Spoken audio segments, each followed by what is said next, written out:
Bab 161. Nama, Sekretaris Pria Pribadi Terkuat Penulis. Plus matikan mengatur ulang. Tanya orang lain. Chen Hao mengulang perkataannya. He Miao juga seperti tiba-tiba tersadar, menepuk tangannya. Ya, aku tidak dapat menemukannya. Bukan berarti orang lain tidak dapat menemukannya. Jadi kamu ikut aku duluan. Kalau begitu aku akan bertanya, siapa yang tahu di mana Liu Cheng? Melihat Chen Hao memegang bom, He Miao merasa gugup dari lubuk hatinya. Sebenarnya, hubungan He Miao kacau. Jika itu benar-benar bom, tidak perlu dibongkar. Cari saja tempat di mana tidak ada yang bisa meletakkannya, lalu langsung meledakkannya. Ketika Chen Hao memikirkan hal ini, dia juga merasakan keringat dingin. Berkat He Miao, dia tidak menyebutkan permintaan itu. Jika dia benar-benar mengajukan permintaan, drama itu akan sepenuhnya mustahil. Ngomong-ngomong, cobalah untuk tidak membiarkan terlalu banyak orang mengetahuinya. Jika terlalu banyak orang mengetahuinya, itu mungkin akan menimbulkan kepanikan yang tidak perlu, dan itu akan menjadi mengerikan pada saat itu. He Miao, yang hendak menelepon, tiba-tiba menjadi kaku, dan ada ekspresi panik di wajahnya. Apa yang harus saya lakukan? Chen Hao melihat secara pribadi dan menemukan bahwa dia dan Lao Shan berdiri di depan Biro Keamanan Umum Kota dengan sesuatu di tangan mereka, yang telah menarik perhatian orang lain. Selain itu, kepanikan He Miao telah menarik perhatian penjaga pintu. Jika terus seperti ini, kemungkinan akan menimbulkan masalah yang tidak perlu. Jadi sebelum memberitahu He Miao apa yang harus dilakukan selanjutnya, Chen Hao memegang He Miao dengan satu tangan dan berjalan ke Biro Keamanan Umum Kota. Ayo pergi dulu. Jika kita tetap di pintu, itu mungkin akan memengaruhi orang lain. Meskipun dia mengatakan bahwa itu mungkin akan memengaruhi orang lain, pada kenyataannya, Chen Hao mengedipkan mata pada He Miao. Tentu saja, bagi He Miao yang mengira Chen Hao sedang memegang bom, matanya telah menyampaikan banyak hal. Dia mengangguk dengan keras, dan He Miao menarik Chen Hao dan mereka masuk ke dalam. Chen Hao merasa lega bahwa dia ingin memasuki Biro Keamanan Umum Kota. Tidak disangka, itu sangat sulit. Ketika mereka masuk ke dalam, He Miao dan Chen Hao tidak memasuki gedung utama atau ruang interogasi yang terpencil. Sebaliknya, He Miao membawa mereka ke belakang. Ini membuat Chen Hao sedikit bingung. Tidak, kemana kau akan pergi bersama kami? He Miao berada di satu tangan, dan Chen Hao harus bekerja sama dengan Lao Shan untuk membawa kotak itu dengan satu tangan. Meskipun tidak ada bom di dalamnya, dampak jatuh dan terbentur lebih besar daripada ledakan bom, bukan? Membawamu ke tempat yang aman. Seharusnya He Miao berkata. Chen Hao menghela nafas tanpa daya. Sekarang aku hanya ingin menemukan Liu Cheng, biarkan dia membongkar bom itu untukku. Oke, apa yang aman tempat untuk menemukannya? Tidak ada gunanya sama sekali, bukan? Jika hal-hal terus berkembang, itu benar-benar akan berubah menjadi pemboman teroris. Chen Hao tidak ingin keadaan menjadi tidak terkendali. Semua tindakannya sekarang adalah menemukan Liu lebih cepat, dan kemudian menyingkirkan kedua kepala binatang itu. Maka tidak akan ada bisnis bagi mereka. Inilah yang sebenarnya ingin dilakukan Chen Hao, dan He Miao menganggap ini sebagai hal lain. Oke. Saat ini, suara Tuhan datang dari belakang mereka bertiga. Bagi Chen Hao, itu seperti suara alam. Suara itu langsung sampai ke telinga Chen Hao. Mengapa kamu melakukan begitu banyak hal? Setelah mendengar suara ini, Chen Hao dengan cepat berbalik dan melihat Liu Chengzheng dengan jaket kulit coklat berdiri di belakangnya, dengan senyum nakal seperti bajingan di wajahnya, yang tampak sangat ramah bagi Chen Hao. Jika bukan karena sesuatu di tangannya, Chen Hao bahkan ingin melompat ke atasnya dan memeluk Liu Cheng erat-erat. Brengsek, kawan, kamu akhirnya muncul. Cepat, datang dan ambil barang-barangnya. Aku lelah setengah mati. Chen Hao meneriaki Liu Cheng dengan tidak sabar, dan Liu Cheng membuat tanda di belakangnya. Kemudian seorang pria muda yang berdiri di belakang Liu Cheng berjalan mendekati Chen Hao dan meraih kotak itu. Awalnya, barang tersebut memiliki ekspresi dingin di wajahnya. Sepertinya orang lain berhutang uang padanya. Yang paling tidak disukai Chen Hao dalam hidupnya adalah orang seperti ini. Dia mengedipkan mata pada Lao Shan. Setelah bekerja sama dengan Chen Hao untuk waktu yang lama, saudara ketiga secara alami tahu apa yang ingin dilakukan Chen Hao. Dia melengkungkan mulutnya dan melepaskan lengannya. Kali ini, Chen Hao juga melepaskan tangannya dan menepuk kotak itu. Astaga, kotak ini sangat berat. Kamu harus berhati-hati. Yang mengejutkan Chen Hao, kedua perunggu itu diterima di tangan pemuda itu, tapi seringan apapun. Mereka bahkan tidak terkesiap. Pemuda itu memegang kotak itu di pelukannya. Mata Chen Hao sedikit linglung. Jelas sekali, pemuda yang tidak terlihat terlalu tua ini memiliki kekuatan yang bagus. Liu Cheng melihat pertarungan antara Chen Hao dan pemuda dengan senyuman di wajahnya. Ini adalah permainan yang tidak ada kemenangan, jadi dia tidak perlu menyelesaikan masalahnya.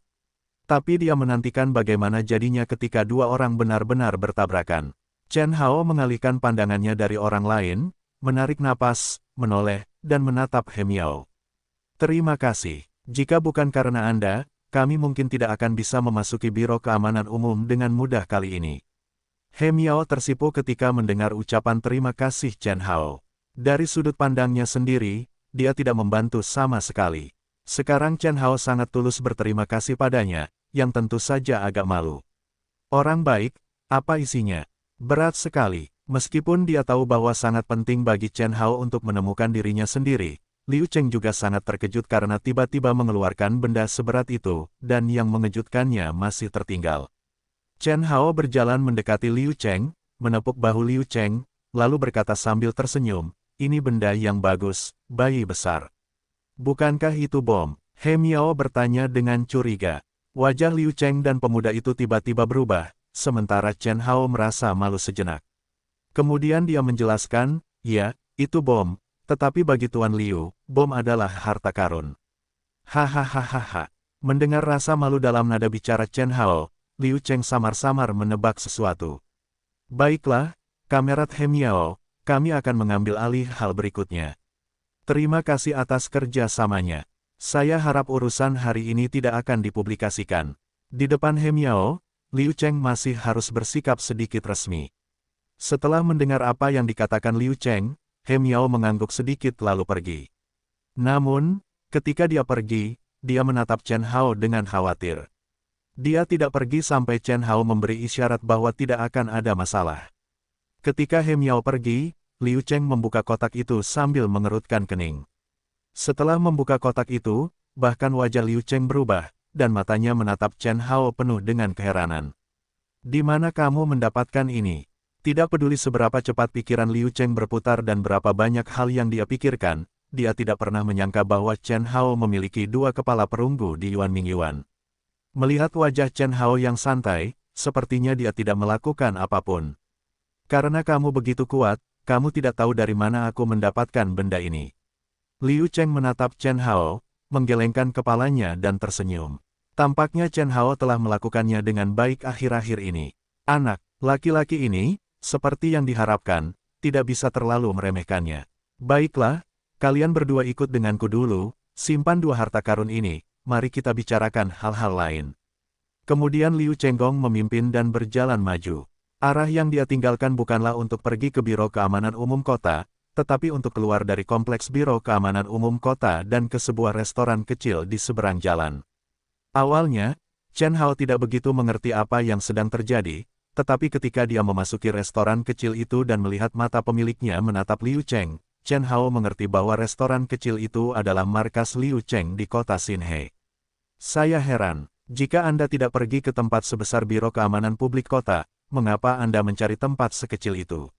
Berjalan ke dapur belakang dan melihat pemandangan di depannya, Chen Hao ingin menghisap 2 biji melon besarnya sendiri. Apa yang dia katakan terlalu memalukan. Awalnya, dia pikir restoran itu terlalu kecil untuk mengikuti gaya Biro Keamanan Nasional. Namun, setelah melihat ruangan modern di belakang dapur, Chen Hao menyadari sebuah kebenaran. Jangan pernah meremehkan kekuatan yang didukung oleh negara. Aku tidak bisa menahannya. Bagaimanapun, kita bertindak secara rahasia. Ada baiknya untuk sedikit bersembunyi. Yang muncul di depan beberapa orang adalah rumah persembunyian yang penuh dengan suasana modern. Dinding di sekelilingnya semuanya terbuat dari logam perak dan putih, dan ada beberapa pintu di sekeliling dinding. Meskipun aku tidak tahu harus kemana, dengan kamar di depanku yang kotor, ruangan di sekitarnya seharusnya tidak lebih buruk. Selain dinding yang paling mencolok, meja-meja dengan beberapa komputer di sekitarnya juga sangat menarik. Perhatikan bahwa ada beberapa komputer di satu meja, bukan satu komputer di satu meja. Dan setiap meja di depan seseorang, sedang sibuk mengetik keyboard komputer. Liu Cheng merasa lega ketika dia dan pemuda itu meletakkan kotak dengan kepala tembaga di lantai. Pemuda itu melotot ke arah Chen Hao, lalu pergi ke persimpangan dapur dan ruangan. Dia tidak tahu bahwa dia menekan tombol, dan kemudian jatuh dari atas persimpangan ke seluruh dinding. Dalam waktu kurang dari beberapa detik, dinding benar-benar runtuh, dan ruangan dan dapur benar-benar terpisah. Kemudian dia melemparkan 2 kursi ke Chen Hao dan Lao Shan. Liu Cheng juga menarik kursi untuk duduk dan menarik napas. Ini dianggap sebagai menghadap ke atas dan berkata, "Selamat datang, 2. Rumah anjing." Setelah mendengar perkataan Liu Cheng, reaksi pertama Chen Hao adalah bagaimana ini mungkin terjadi. Namun, melihat penampilan Liu Cheng dan pemuda yang tidak pernah mengatakan sepatah kata pun dan hanya mengandalkan matanya untuk menyampaikan perasaannya, tampaknya dia tidak merasa ada yang salah dengan gelar ini. Hal ini membuat Chen Hao sangat bingung. "Apa, menurutmu ini agak aneh?" Liu Cheng mungkin melihat keraguan di hati Chen Hao dan menggelengkan kepalanya sambil tersenyum. Kemudian dia menunjuk Chen Hao dan berkata, "Kalian anak muda tidak pernah rendah hati. Mereka semua adalah orang-orang yang ambisius. Kecuali Liu Cheng, orang-orang lainnya adalah anak muda, termasuk mereka yang duduk di belakang meja komputer." Tampaknya mereka semua adalah anak muda, jadi Chen Hao masih memiliki sikap yang sangat tidak setuju dengan perkataan Liu Cheng. "Jangan merasa kasihan padaku. Apakah aku salah? Bukankah tujuanmu terlalu tinggi? Tidak peduli seberapa maju dan berkuasanya tempat ini, bahkan jika mereka semua adalah master dan dokter dari Akademi Ilmu Pengetahuan Tiongkok, aku tetap ingin mengatakan, selamat datang di rumah anjing." Liu Cheng bersenandung untuk mengungkapkan ketidakpuasannya, sementara Chen Hao terdiam. Dia menatap Liu Cheng, yang merupakan kesempatan untuk berbicara. "Kakak Liu, sepertinya aku tidak bermaksud meremehkannya sejak awal. Tetapi kamu telah membicarakannya sepanjang waktu. Aku hanya ingin tahu tentang nama tempat ini." Meskipun Chen Hao ingin melakukan aksi mengupil, dia akhirnya menahan diri, karena dia tahu bahwa sekarang dia masih berada di wilayah Liu Cheng. Jika dia bersikap terlalu berlebihan, itu tidak akan baik baginya. Terlebih lagi, sekarang dia datang ke Liu Cheng untuk meminta bantuan. Jika Liu Cheng marah, dia tidak akan punya buah yang enak untuk dimakan. Memikirkan hal ini, keadaan pikiran Chen Hao tiba-tiba menjadi sangat tenang. Lalu, mungkin Chen Hao sudah melunak dan tidak ada gunanya mengejarnya. Liu Cheng mengangguk lalu berkata, "Sebenarnya, tidak ada apa-apa. Aku hanya berpikir jika tempat seperti ini disebut sarang anjing, rasanya akan lebih baik. Lagi pula, orang-orang kuno mengatakan bahwa sarang emas dan sarang perak tidak sebagus sarang anjing mereka sendiri. Setelah kembali ke sini, mereka benar-benar merasa jauh lebih nyaman, lumayan." Mengenai ide hebat Liu Cheng, Chen Hao berkata bahwa 10.000 orang tidak dapat memahaminya, jadi dia tertegun untuk waktu yang lama. Setelah itu, dia mengacungkan jempol kepada Liu Cheng dan memujinya di luar keinginannya. "Itu benar-benar Tuhan, kamu menang." Mengenai pujian Chen Hao, Liu Cheng, tidak peduli apapun ide Chen Hao, menerima semua pujian secara langsung. Sambil tersenyum, ia menawarkan sebatang rokok kepada Chen Hao. Kemudian Zheng Rong menjelaskan, "Tempat ini seharusnya tidak ada di sini, jadi yang seharusnya kita lakukan adalah bersembunyi sebisa mungkin. Aku tahu kau bertanya-tanya mengapa tempat ini disebut dengan nama yang aneh, tetapi yang ingin kukatakan padamu adalah bahwa tempat ini sebenarnya hanyalah rumah anjing." Wajah Chen Hao tampak bingung, dan ia tidak mengerti apa yang dikatakan Liu Cheng. Liu Cheng hanya mengangkat bahu dan melambaikan tangan kepada Chen Hao untuk datang kepadanya. Chen Hao bingung untuk berjalan ke sisinya, tetapi Liu Cheng telah memimpin untuk berjalan ke bagian lain ruangan itu. Seperti yang baru saja dilihat Chen Hao, di ujung lain ruangan, ada beberapa meja dengan komputer di atasnya, dan hampir 4 komputer di setiap meja. Tepatnya, seharusnya ada 4 monitor komputer. Mengikuti Liu Cheng ke depan monitor komputer, Chen Hao akhirnya melihat apa yang ditampilkan di monitor komputer itu. Itu adalah layar kecil, setiap layar kecil mewakili setiap kamera di kota Xinhe. Bahkan di layar-layar ini, Chen Hao menemukan 2 tempat yang dikenalnya. Salah satunya adalah tempat di mana perusahaan SH dulu berada, tetapi itu bukan kamera di perusahaan SH, melainkan kamera yang menghadap ke gerbang perusahaan SH. Artinya, meskipun kepala kamera tidak ditempatkan di perusahaan, dia dapat mengetahui pintu masuk dan keluar orang-orang di perusahaan setiap hari. Yang lainnya adalah kamera yang menghadap ke gerbang Biro Keamanan Publik Kota, yang mirip dengan kamera di gerbang perusahaan SH. Dengan kata lain, kita mengetahui situasi akses Biro Keamanan Publik Kota dengan sangat jelas. Meskipun hanya ada sekitar 60 kamera di layar komputer, Chen Hao tidak percaya bahwa tidak ada pemantauan di tempat lain kecuali tempat-tempat ini. Dengan kata lain, hanya disinilah Liu Chenggong memantau masuk dan keluar personel di tempat-tempat penting kota Xinhe. Informasi yang dia lihat di sini, bahkan Biro Keamanan Publik Kota, mungkin tidak lebih jelas daripada di sini.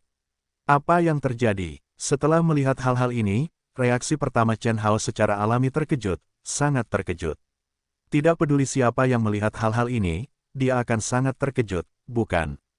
Penampilan Chen Hao sangat bagus ketika dia tidak kehilangan muka setelah melihat hal-hal ini. Seperti yang kamu lihat, dan sepertinya aku baru saja memberitahumu, tempat ini hanyalah sarang anjing. Di dunia ini, hanya hidung anjing yang paling sensitif. Tidak peduli siapa yang menggesek di depan anjing itu sekali, dia akan diingat sepenuhnya oleh anjing, dan peran kita sama seperti ini, tidak peduli penjahat mana, selama ada orang. Mereka yang memiliki catatan kriminal akan dicatat sepenuhnya oleh kami. Sambil berbicara, Liu Cheng dan Chen Hao datang ke depan meja kedua. Tabel kedua tidak jauh berbeda dengan tabel pertama. Namun jika Anda perhatikan lebih dekat, Anda akan menemukan bahwa komputer di tabel kedua dan gambar yang ditampilkan di dalamnya semuanya adalah penjahat penting dari berbagai jenis di internet. Apalagi tidak hanya yang dalam negeri, tapi juga luar negeri. Mereka semua memiliki satu kesamaan. Mereka semua muncul di kota Xinhe dan sudah lama tidak berangkat. Dengan kata lain, terdapat catatan informasi semua penjahat di kota Xinhe. Hal ini juga dapat menjelaskan mengapa Liu Cheng menemukan informasi dan lokasi Roger dengan sangat akurat pada awalnya. Karena ketika mereka muncul di sini, mereka sudah menjadi orang yang ada di daftar. Tapi ini bukanlah akhir. Jika pemantauan komputer pada dua tabel pertama adalah semua jenis buronan yang melarikan diri di kota Xinhe, maka tabel ketiga ditujukan untuk semua jenis organisasi di kota Xinhe. Pertama-tama, Vinyl Chules. Selain dia, Maya Auguste juga masuk dalam daftar, disusul Jingmu Murakami. Chen Hao memperhatikan ada pria lain bernama Okasio Murakami di belakangnya. Dengan nama keluarga yang sama dengan Murakami, Chen Hao harus lebih memperhatikan. Ketika Liu Cheng melihat mata Chen Hao, dia menjelaskan dengan lemah, orang ini adalah lelaki tua dari keluarga Murakami. Dia adalah orang gila pertama dalam perang agresi Jepang melawan Tiongkok. Belum pernah dilihat sebelumnya. Menurut buang air kecil orang-orang ini yang ditampilkan di layar komputer, orang-orang ini juga harus sama dengan Fenrir, yang juga berasal dari berbagai kekuatan asing. Hao tidak mengetahuinya. Namun, menurut catatan di atas, ada lebih dari 20 orang dalam jumlah besar. Menurut pembagian pasukan, seharusnya ada hampir 15 pasukan kekuatan yang mengintai di kota Xinhe. Adapun tujuan mereka, meskipun Chen Hao tidak tahu, Liu Cheng Qiao tidak tahu, dia sangat akrab dengan mereka. Orang-orang ini sedang menunggu pembukaan lelang neraka, dan kemudian menjara mereka untuk mendapatkan kualifikasi penerimaan mereka sendiri. Menurut jumlah zodiak, seharusnya ada 12 kekuatan yang dapat mengikuti lelang, tetapi Chen Hao sekarang memiliki 2 saham. Artinya, mulai sekarang, hanya 10 kekuatan yang mungkin berpartisipasi dalam lelang. Ini adalah kekuatan teratas dari semua negara, kan? Bagaimana mereka bisa muncul di tempat seperti kota Xinhe? Chen Hao bertanya dengan ragu-ragu. Sekarang dia sedikit penasaran tentang seberapa banyak yang diketahui Liu Cheng tentang tujuan orang-orang ini. Mendengar kata-kata Chen Hao, Liu Cheng menoleh dan melihat ke arah Chen Hao. Kamu seharusnya lebih tahu itu daripada aku. Ketika Chen Hao mendengar kalimat ini dari mulut Liu Cheng, seluruh jiwanya menjadi tegang. Satu-satunya bukti bahwa Liu Cheng mengatakan ini adalah bahwa dia tahu lebih banyak daripada yang dia kira. Haha, dengan senyum kering, Chen Hao sengaja mengalihkan topik pembicaraan. Apa yang akan kamu lakukan dengan orang-orang ini? Mereka tidak akan tinggal di sini, kan? Jika kamu terus tinggal di sini, efek negatifnya tidak akan mudah diatasi. Setelah bersiul, Chen Hao menggunakannya untuk mengalihkan rasa malunya. Dan Liu Cheng, sebagai seorang pria dengan jiwa manusia, bagaimana mungkin Liu Cheng tidak bisa menebak bahwa Chen Hao hanya ingin mengganti topik pembicaraan. Namun, karena jalan sudah terbuka, Liu Cheng tidak terus memegang ekor kecil Chen Hao. Menunjuk ke sebuah gambar di bagian bawah layar, Liu Cheng berkata, Anda dapat membatalkan yang ini. Ketika Liu Cheng mengucapkan kata-kata ini, Chen Hao memperhatikan bahwa pada deretan potret kepala di baris terakhir, potret kepala terakhir adalah dirinya sendiri, dan itu juga merupakan wajah samping. Dia tidak tahu di mana dia mengambil foto itu secara diam-diam. Mengapa saya masih di sini? Tidak menyangka bahwa Liu Cheng masih memantau dirinya sendiri sebelum itu. Ini membuat Chen Hao sangat kesal. Liu Cheng jelas tidak mempertimbangkan perasaan pribadi Chen Hao.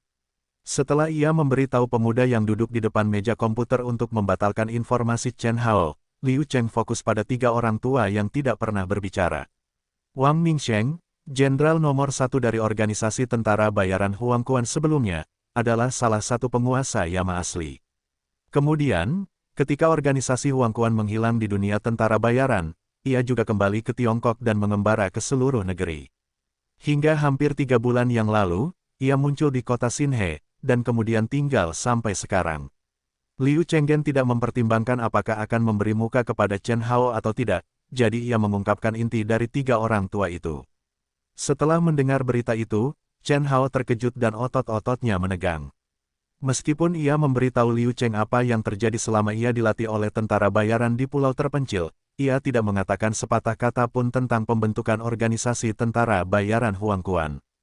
Tanpa diduga, meskipun Chen Hao sendiri bersembunyi dengan baik, ia mengungkap laosan kepada Liu Cheng.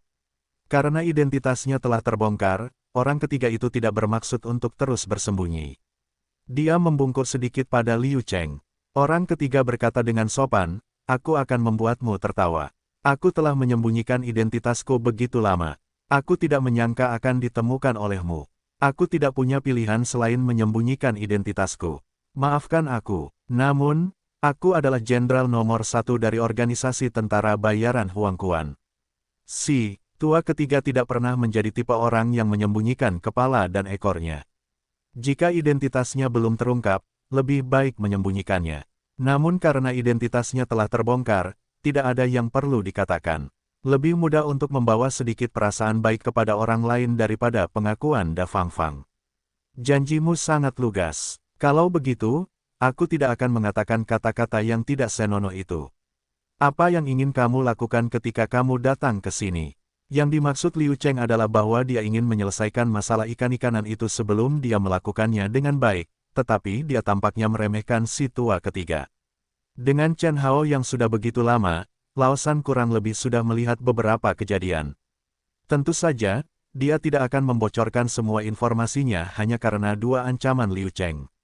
Tidak ada yang lain, hanya ingin mencari tempat makan, hanya Bos Chen yang bisa memberiku makanan ini, tentu saja juga akan tinggal.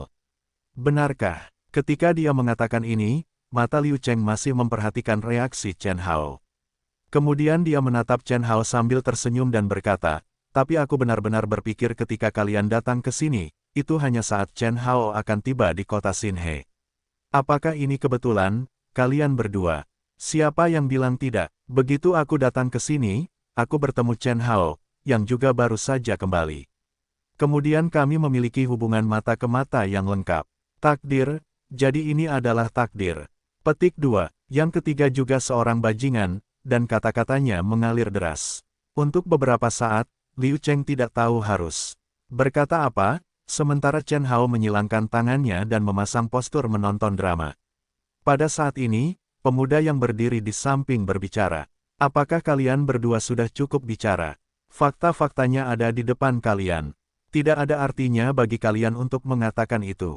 Kata-kata anak muda sangat resmi, tetapi di mata Chen Hao dan Laosan, ini tidak berarti, karena bagi mereka, kata-kata anak muda seperti kentut. Apakah ini yang kalian sebut perlawanan keras dan pengakuan yang lunak? Orang tua ketiga menoleh dan menatap pemuda itu dengan tatapan pucat. Sebaliknya, pemuda itu balas melotot. Chen Hao menepuk bahu orang tua ketiga dan kemudian mendatangi pemuda itu. Aku belum tahu namamu. Setelah mengangkat alisnya, Chen Hao bersikap sangat mendominasi. Namun, wajah pemuda itu sedikit berubah ketika dia melihat penampilan Chen Hao. Ketika dia akan melangkah 2 langkah untuk berunding dengan Chen Hao, Liu Cheng menghentikan pemuda itu. Aku tidak ingin terlalu mengkhawatirkan kalian berdua, tetapi aku harap kalian dapat bekerja sama dengan baik dengan kami di waktu berikutnya. Jika tidak, jangan salahkan aku karena bersikap kasar. Perkataan Liu Cheng tidak diragukan lagi mengakhiri insiden itu dengan cukup memuaskan. Akan tetapi, akhir ini agak menghina pemuda itu. Oleh karena itu, setelah Liu Cheng menyelesaikan perkataannya, wajah pemuda itu menjadi semakin jelek. Bagus, bagus. Ketika Liu Cheng memberinya langkah untuk turun, dia pun turun dengan sangat tegas. Kalau begitu, mari kita bicarakan bagaimana cara menangani dua hal ini. Bagi Chen Hao, dua hal ini jelas merupakan bom waktu nomor satu. Meskipun dia yakin bahwa orang-orang yang datang kepadanya untuk mencari masalah tidak akan mampu menanggungnya, jika bukan hanya satu atau dua orang yang datang kepadanya untuk mencari masalah, mungkin dia tidak mampu menanggungnya. Setelah mendengar usulan Chen Hao, Liu Cheng pun merenung. Melihat Liu Cheng berhenti bicara, Chen Hao langsung mengalihkan pandangannya ke pemuda itu. Entah mengapa Chen Hao selalu menganggap pria itu bukan orang biasa. Namun, penampilan pihak lain seperti pengikut kecil di belakang Liu Cheng. Namun, dari perasaan santai pihak lain, tampaknya pihak lain tidak benar-benar seperti pengikut kecil. Kalau tidak, kita harus meninggalkan kedua kepala itu dan mencoba mengurangi jumlah orang yang memasuki pelelangan. Dengan cara ini, saat kita mengambil tindakan, kita dapat mencoba mengurangi masalah sebanyak mungkin. Ini seharusnya menjadi cara yang sangat cocok untuk kita. Sebelum Liu Chengxi menyelesaikan ujian, pemuda tersebut memberikan metode yang tampaknya masuk akal, yang tampaknya tidak diterapkan oleh Liu Cheng. Namun, hal itu mengingatkan Liu Cheng dari samping tentang aspek apa yang harus dihadapi dengan kedua kepala binatang itu. Kalau begitu, aku tahu apa yang harus kulakukan. Setelah berdeham, Liu Cheng menoleh dan menatap Chen Hao. Karena Xiao He telah mengatakan hal yang sama, aku tidak setuju dengannya, tapi pengaturannya masih layak untuk dipertimbangkan. Kami akan meninggalkan salah satu dari dua kepala hewan, dan sisanya akan diberikan kepadamu sebagai tiket pelelangan. Kemudian Anda akan mewakili kami untuk berpartisipasi dalam kelompok neraka. Ini benar-benar lelang. Ada apa? Setelah mendengar ini, Chen Hao langsung tercengang. Bagaimana bisa Anda membiarkan saya mengambil kepala hewan yang diambil dari Jepang dan pergi ke pelelangan yang diselenggarakan oleh neraka di depan orang Jepang? Apakah kamu ingin aku mati? Meskipun, di permukaan, Chen Hao tampaknya menolak dengan keras, tetapi di lubuk hatinya, dia terkejut. Kata-kata cepat Liu Cheng mengungkapkan banyak informasi orang dalam. Entah itu lelang neraka atau neraka. Apakah Liu Cheng tahu semua tentangnya? Ini membuat Chen Hao merasa sangat terkejut. Apakah ini yang disebut kekuatan nasional? Dia bersusah payah untuk mendapatkan berita itu, jadi itu keluar dari mulut Liu Cheng.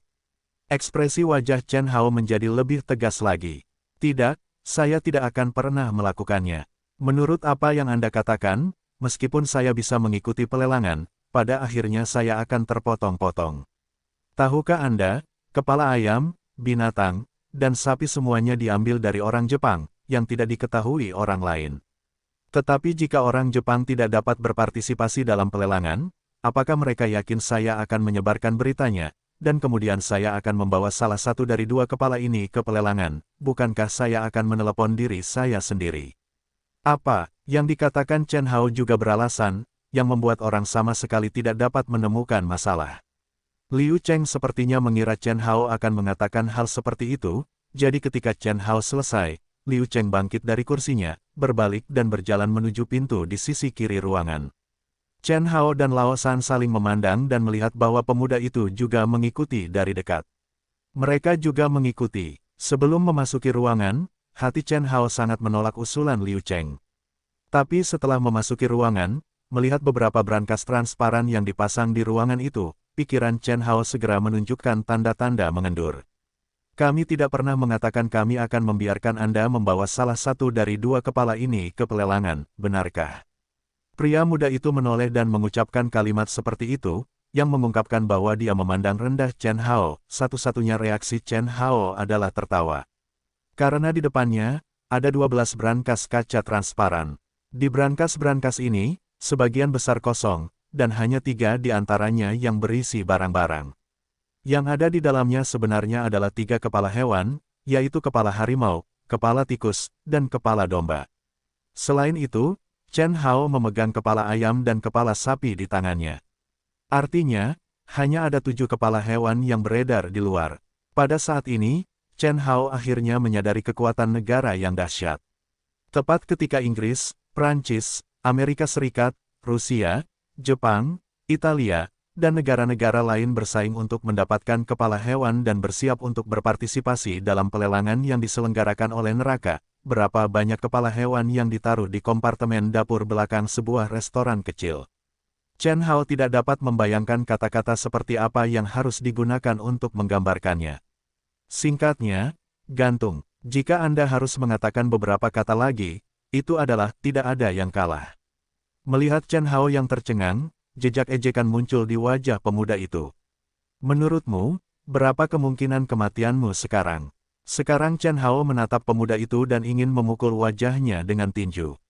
Bagaimana bisa dia tidak ngobrol? Akhirnya, Liu Cheng, yang berada di sebelahnya, berkata, lihatlah ketiganya, dan Anda akan menganggapnya enak dipandang. Bawalah itu sebagai tiket Anda, dan tinggalkan sisanya di sini.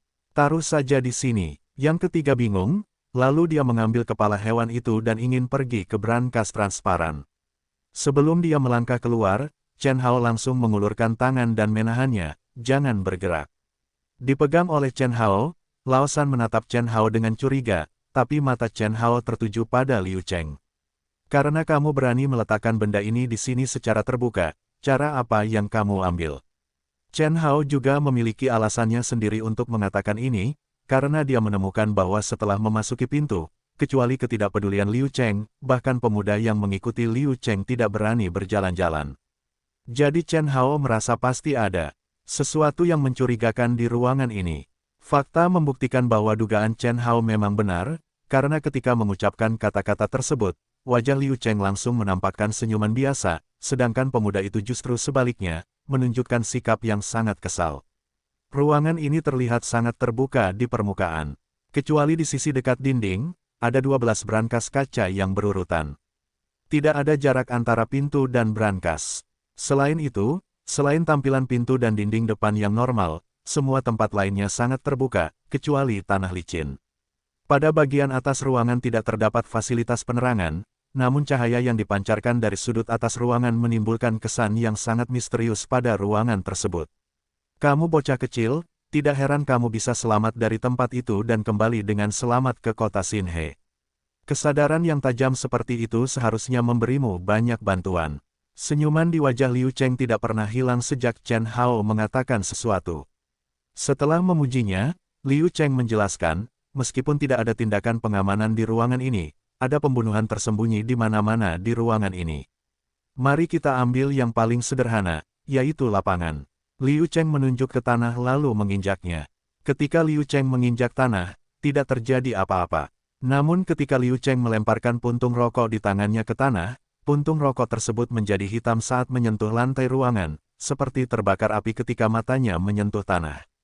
Chen Hao sangat memperhatikan sejak puntung rokok Liu Cheng Diao, jadi dia yakin tidak pernah ada yang seperti Mars di bumi. Tentu saja Mars yang semula dibawa dengan puntung rokok tidak termasuk. Jangan remehkan tanah. Di bawah tanah terdapat jaringan listrik yang sangat cerdas. Jika ada orang yang menginjak tanah selain aku, dia akan tersengat listrik dengan arus setinggi 300.000 volt ampere. Ingatlah, apapun itu, selama itu bukan jejak kakiku dan tidak sesuai dengan berat badanku, dia akan tersengat listrik. Sengatan listrik. Melihat puntung rokok yang menghitam, dia seolah membenarkan apa yang dikatakan Liu Cheng.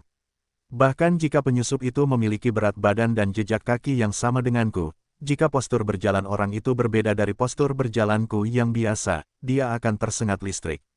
Berbicara tentang ini, dari wajah Liu Cheng, Chen Hao melihat ekspresi yang sangat bangga. Sungguh tidak mudah untuk melihat ekspresi seperti itu dari wajah Liu Cheng. Ini menunjukkan betapa yakinnya Liu Cheng terhadap jaringan listrik ini. Pada saat ini, Chen Hao akhirnya mengerti bahwa meskipun pemuda itu adalah orang kepercayaan Liu Cheng, dia tidak berani bertindak gegabah. Bahkan setelah dia memasuki pintu, dia tidak berani berjalan sesuka hati. Selama lawan melangkah ke dalam jangkauan serangan jaringan listrik, dia akan langsung tersungkur oleh arus saat dia menginjaknya. Orang normal dapat menahan arus sebesar 10 ma, tegangan pengamannya adalah 36 V. Ketika dia secara tidak sengaja menginjak jaringan listrik ini, dia akan langsung mati. Namun, ini tampaknya bukan satu-satunya pertahanan untuk ruangan ini, karena Liu Cheng tampaknya belum menyelesaikan kata-katanya. Dan aku harus memiliki sidik jariku untuk menghubungi brankas-brankas itu. Selain sidik jari, aku juga memerlukan suhu yang sesuai. Tidak ada cara untuk membuka brankas seperti sidik jari yang disalin dan ditempel di tanganku. Sebaliknya, itu juga akan mengaktifkan sistem keamanan lain di ruangan itu. Yang ini tidak akan menunjukkannya kepadamu. Mudah terluka karena kesalahan. Bahkan, jika kamu tidak melihat Chen Hao, kamu dapat menebak apa tindakan pengamanan lainnya. Alasan mengapa tidak ada penerangan di bagian atas ruangan adalah karena ketika tindakan pengamanan lain diaktifkan, itu dapat menghancurkan semua benda yang jatuh, bukan? Pada saat ini, Chen Hao akhirnya melihat wajah kandang yang sebenarnya. Sambil mengatakan ini, Liu Cheng pergi ke brankas dengan 2 kepala binatang di tangannya. Karena Chen Hao tidak secara khusus menyebut nama kepala binatang itu, Liu Cheng memilih 1 dari 3 kepala binatang. Melihat kepala tikus yang ada di tangannya, Chen Hao menjadi tumpul. Sebelum dia datang ke sini, dia ingin memberi Liu Cheng 2 hal yang rumit yaitu ayam dan binatang buas dan kepala sapi. Saat itu, dia akan dapat berpikir tentang bagaimana bertahan hidup di celah antara kekuatan besar berbagai negara. Tapi sekarang, Liu Cheng jelas ingin mendorong dirinya sendiri ke puncak badai. Terserah Anda untuk membawa barang ini ke pelelangan. Saya harap Anda dapat menyelesaikan tugas pertama yang diberikan organisasi kepada Anda. Begitu dia mengatakan ini, Chen Hao bahkan ingin mengutuk ibunya, sementara anak-anak muda di sebelahnya mengambil posisi yang baik untuk melihat drama itu, yang membuat gigi Chen Hao gatal. Ngomong-ngomong, ini dari atas. Kamu bisa memahaminya sebagai komisaris khusus. Dia akan ikut pelelangan bersamamu di aksi selanjutnya. Kuharap kalian bisa saling bekerja sama dan mencoba menyelesaikan tugas pemusnahan, pelelangan neraka. Menunjuk pemuda itu, kali ini, Liu Cheng akhirnya bersedia menyebutkan nama pihak lain. Namanya Oriental Crane. Kalian dapat berkomunikasi lebih banyak dan lebih dekat satu sama lain di masa depan, dan kalian dapat menyelesaikan tugas dengan lebih baik di tindakan selanjutnya. Petik 2. Chen Hao mengulangi nama itu pada dirinya sendiri. Nama keluarga Dongfang bukanlah hal yang langka di Tiongkok. Asal-usulnya yang paling jauh dapat ditelusuri kembali ke timur pada masa Kaisar Wu dari dinasti Han. Nama aslinya adalah Zhang, namun terkenal di dunia karena namanya Dongfang Suo. Tentu saja, bentuk timur ini telah diturunkan. Namun, jarang sekali orang bermarga timur bisa bertemu dengannya di sini. Dan identitas pihak lain juga membuat Chen Hao harus memperhatikan nama keluarga Majemuk Timur dari atas. Poin di atas agak mendalam, tetapi Liu Cheng dapat mengatakan bahwa itu adalah hal di atas, dan identitas pihak lain harus sangat diperhatikan, sehingga permusuhan Chen Hao terhadap Dongfang He juga sedikit berkurang. Yah, setelah aku mengatakannya, aku tidak punya apa-apa untuk dikatakan, tapi sekarang aku ingin bertanya, apakah kamu yakin ingin aku pergi ke pelelangan? Tapi menurut situasiku saat ini, meskipun aku pergi, aku bisa tidak melakukan apa-apa. Sambil bertanya, Chen Hao mengambil alih kepala tikus itu dengan cemberut. Bangau Timur, yang tidak terlihat seperti orang yang sama di depan Xiong Rulin, mendengus, lalu berkata, bukankah aku baru saja memberitahumu? Kamu bukan satu-satunya yang akan ikut serta dalam pelelangan. Aku akan pergi ke sana pada waktu itu. Saya harap Anda dapat bekerja sama dengan saya. Jika ada yang tidak beres, saya akan menyelesaikannya dengan Anda. Tanda seru. Chen Hao membenturkan kepala tikus di tangannya. Jika bukan karena terlalu berharga, Chen Hao benar-benar ingin menghancurkannya di kepala Oriental Crane. Dia cukup rendah hati, tapi bagaimana orang ini bisa selalu melawan dirinya sendiri? Kalian berdua, melihat Chen Hao dan Dongfang dia mulai mencampur adukan mulut mereka lagi, wajah Liu Cheng terayun. Melihat Liu Cheng akan kehilangan kesabaran, mereka berdua bertemu. Mereka saling menatap tajam dan kemudian berhenti berbicara. Chen Hao terus bertanya pada Liu Cheng, tidakkah menurutmu kamu harus memikirkan sesuatu untukku? Kalau tidak, meskipun aku ikut serta, aku tidak bisa berbuat apa-apa. Lebih baik tidak ikut serta, Chen Hao memasang ekspresi licik di wajahnya. Faktanya, Chen Hao hanya ingin mendapatkan sponsor dari Liu Cheng. Sekarang dia memiliki keluarga kecil dan usaha kecil-kecilan. Dia tidak bisa dibandingkan dengan kekuatan besar itu. Jadi Chen Hao hanya bisa mendapatkan sumber daya dari Liu Cheng. Liu Cheng tampaknya sepenuhnya memahami maksud Chen Hao. Harus dikatakan bahwa dia sudah lama berpikir bahwa Chen Hao akan melakukannya. Dia tidak membutuhkan Chen Hao untuk mengatakan apapun. Liu Cheng tampaknya siap untuk itu. Anda tidak perlu menggunakan palu seperti itu untuk merangsang saya. Saya sudah melamar Anda. Sekarang, Anda harus menjadi anggota Biro Keamanan Nasional. Dengan kata lain, setiap tindakan baru yang Anda ambil akan tunduk pada pengaturan Biro Keamanan Nasional, dukungan logistik Anda, kebutuhan misi Anda, apapun itu, akan didukung oleh Biro Keamanan Nasional. Itu sudah dipindahkan ke bawah. Bahkan jika otak Chen Hao cerdas, dia tidak pernah memikirkan hal ini. Sudah berapa lama Anda bagian dari NSA? Sekarang Chen Hao sedang mempertimbangkan apakah identitas Liu Cheng adalah pemimpin kelompok yang sederhana. Sekarang Biro Keamanan Nasional yakin akan memberikan dukungan. Chen Hao jauh lebih percaya diri. Selanjutnya, tidak akan ada lagi miliknya. Tentu saja, Chen Hao tidak akan tinggal di sini lagi. Liu Cheng telah membuat pengaturan sederhana. Alasan utama mengapa dia membawa Chen Hao ke sini kali ini adalah karena dia ingin memberitahu Chen Hao situasinya saat ini. Terus terang, itu hanya untuk memberanikan Chen Hao. Karena keberaniannya telah diperkuat, tidak ada hubungannya dengan dia. Ketika Chen Hao pergi, Liu Cheng dan Dongfang dia sudah kembali ke ruangan tempat mereka baru saja masuk. Bagaimana kabarmu? Kamu sangat tidak konvensional dan menentang Chen Hao. Kali ini begitu mudah membiarkan Chen Hao pergi, pasti sudah menyelesaikan masalah dalam pikiranmu. Baiklah, Dongfang dia juga lega. Dia hanya berpura-pura melihat orang melalui lubang hidungnya, yang hampir tidak diperhatikan oleh siapapun. Dia mencoba mencari tahu apakah Chen Hao bisa sangat membantu mereka. Jika Chen Hao berhasil lulus ujian Dongfang dia akan benar-benar mendapat bantuan dari atas. Namun jika Anda tidak bisa melihat mata burung bangau oriental, Anda akan malu. Lagi pula, tidak ada yang tahu seperti apa kinerja bantuan di atas. Namun jika dilihat dari penampilan Chen Hao barusan, sangat memuaskan. Setidaknya sikap tenang seperti itu meninggalkan kesan mendalam pada Dongfang He, namun yang tidak diketahui Dongfang adalah bahwa Chen Hao ingin meninju wajahnya lebih dari sekali. Sekarang Chen Hao telah meninggal, bisakah rencana kita terlaksana dengan sukses? Adapun burung bangau oriental, Liu Cheng tidak yakin orang seperti apa dia. Selama periode kontak dengan burung bangau oriental, Liu Cheng telah melihat burung bangau oriental menunjukkan lebih dari satu kepribadian. Jadi ketika dia melihat burung bangau oriental yang benar-benar tenang, Liu Cheng tidak percaya apakah Chen Hao lah yang berdiri di depannya. Memikirkan hal ini, Liu Cheng juga menggelengkan kepalanya tanpa daya. Singkatnya, dia hanya perlu mempercayai satu hal, yaitu burung bangau oriental sedang memikirkan negaranya, itu sudah cukup. Ya, mari kita mulai rencana kita. Lelang pihak lain sudah masuk dalam agenda. Saya tidak perlu mengingatkan Anda, bukan? Di China, ada juga organisasi neraka. Saya harap tindakan kita selanjutnya dapat menjamin penyembunyian tertinggi. Kalau tidak, kita bahkan bisa terbalik di selokan. Petik 2. Dari kata-kata Dongfang He, kita dapat mengetahui keseriusan masalah ini. Seperti yang dikatakan Maya kepada Chen Hao sejak awal, neraka adalah organisasi berskala dunia. Ada banyak orang berkuasa di seluruh dunia yang menjadi bagian darinya. Tepat, ketika Liu Cheng bersiap untuk mendukung Chen Hao dan membiarkannya berhasil mengikuti pelelangan, Murakami Jingmu sudah sangat marah. Saat waktu lelang semakin dekat, sejauh ini, mereka tidak memiliki tiket untuk pelelangan itu.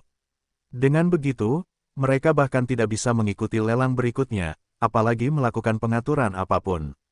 Sekarang Murakami ingin menemukan pria yang merampok kepala binatang itu, lalu mengambil kulit dan keramnya untuk menunjukkan kepadanya betapa tidak bijaksananya memprovokasi keluarga Murakami. Kakek, apa yang harus kita lakukan selanjutnya? Jika kita tidak memiliki kepala hewan di tangan kita tidak dapat berpartisipasi dalam pelelangan sama sekali. Sambil menggigit giginya, kemarahan Haruki Murakami tidak bisa lagi diungkapkan dengan kata-kata. Awalnya, meskipun dia berjuang melawan punggungnya, dia berharap untuk menghancurkan reputasinya dalam lelang berskala dunia ini, dan kemudian kembali ke keluarganya dengan kejayaan, sehingga mereka yang membencinya dapat melihat kekuatannya sendiri. Tapi sekarang semuanya menjadi mimpi. Sejak menghibur Pak Murakami tidak pernah menyembunyikan keberadaannya. Oleh karena itu, ketika Pak Murakami mengatur urusan sehari-harinya, Pak Murakami biasanya memilih untuk mendengarkan dan memberikan bimbingan. Sebagai orang yang mengembangkan keluarga Murakami, pengalaman hidup Murakami tidak sebanding dengan pemuda seperti Murakami Jingmu, sehingga sangat cocok untuk menjadi seorang konsultan. Jika tidak ada kepala hewan, cari cara untuk menemukan kepala hewan tersebut. Kita harus ikut serta dalam pelelangan. Anda harus memahami kebenaran ini. Aku tahu, Haruki Murakami menjawab dengan sangat kecewa. Sekarang masalahnya bukan hanya dia tidak memiliki tiket pelelangan, tetapi juga anggota keluarga kuil Miyamoto telah datang ke kota Shinhe. Tentu saja, tujuan kedatangan mereka ke sini adalah untuk membalas dendam pada punggungan kuil Miyamoto. Meskipun kematian punggungan kuil Miyamoto bukan disebabkan oleh dokter terakhir Murakami, namun memiliki hubungan dekat dengan Murakami. Oleh karena itu, ada dua hal yang sangat menyusahkan untuk dihadapi. Dan selanjutnya Murakami melihat Murakami Jingmu mengerutkan kening dan tidak tahu harus berbuat apa. Dia menghela nafas sedikit, dan matanya penuh dengan kekecewaan. Tentu saja perasaan kecewa tersebut belum diungkapkan oleh Kasuga Murakami. Dia tahu bahwa jika dia mengetahui bahwa dia secara bertahap kecewa padanya, dia mungkin akan lebih menyesal, dan seterusnya, dan menghasilkan emosi negatif yang tak terhitung jumlahnya, bukan? Biarkan keluarga Miyamoto menyusahkan orang Italia. Jika mereka tidak memanfaatkan kekuatan baru seperti itu dengan baik, itu pasti akan menjadi kerugian besar. Begitu dia mengatakan ini, Murakami seperti melihat langit biru dalam sekejap. Seluruh orang tiba-tiba terbuka. Tentu saja, Murakami tidak perlu mengatakan apa-apa lagi tentang hal selanjutnya. Jiro, beritahu orang-orang dari keluarga Miyamoto bahwa meskipun orang Cina yang membunuh kuil Miyamoto, pelaku utamanya kemungkinan besar adalah orang Italia. Ingat, jangan terlalu yakin memberitahu pihak lain bahwa orang Italia yang membunuh kuil Miyamoto, tetapi mungkin saja orang Italia. Dalam kasus ini, pisau itu akan memiliki harapan untuk terus digunakan. Ya, begitu. Murakami mengangguk dan kemudian berbalik untuk pergi. Murakami menatap punggung Murakami. Alisnya membentuk gugusan. Kemudian dia menundukkan kepalanya dan menutup matanya. Kuil Miyamoto tampaknya telah berakhir, tetapi bagi sebagian orang, hal-hal ini tampaknya baru saja dimulai. Italia, di sebuah hotel mewah di kota Shinhe, sekelompok orang Jepang duduk mengelilingi meja, sementara di sisi lain sofa duduk seorang pria bernama Murakami Jiro. Ya, itu orang Italia. Aku harap kalian bisa membantu Miyamoto membalas dendam, tetapi pada saat yang sama, kalian juga harus memperhatikan keselamatan kalian sendiri. Pada saat itu, aku akan bekerja sama dengan kalian, sehingga kalian tidak tahu bagaimana harus bertindak ketika kalian baru saja tiba di sini. Ketika mereka mengetahui bahwa penjaga pertama di sekitar Murakami ingin bekerja sama dengan mereka dan membantu mereka, orang-orang dari keluarga Miyamoto ini sangat bersemangat. Jadi, terkadang, ketika sekelompok orang pintar berkumpul, mereka mungkin menjadi sangat bodoh. Orang-orang Italia, yang sedang merencanakan langkah selanjutnya, tidak tahu bahwa mereka telah menjadi sasaran sekelompok orang gila dengan maksud untuk membunuh mereka secara langsung.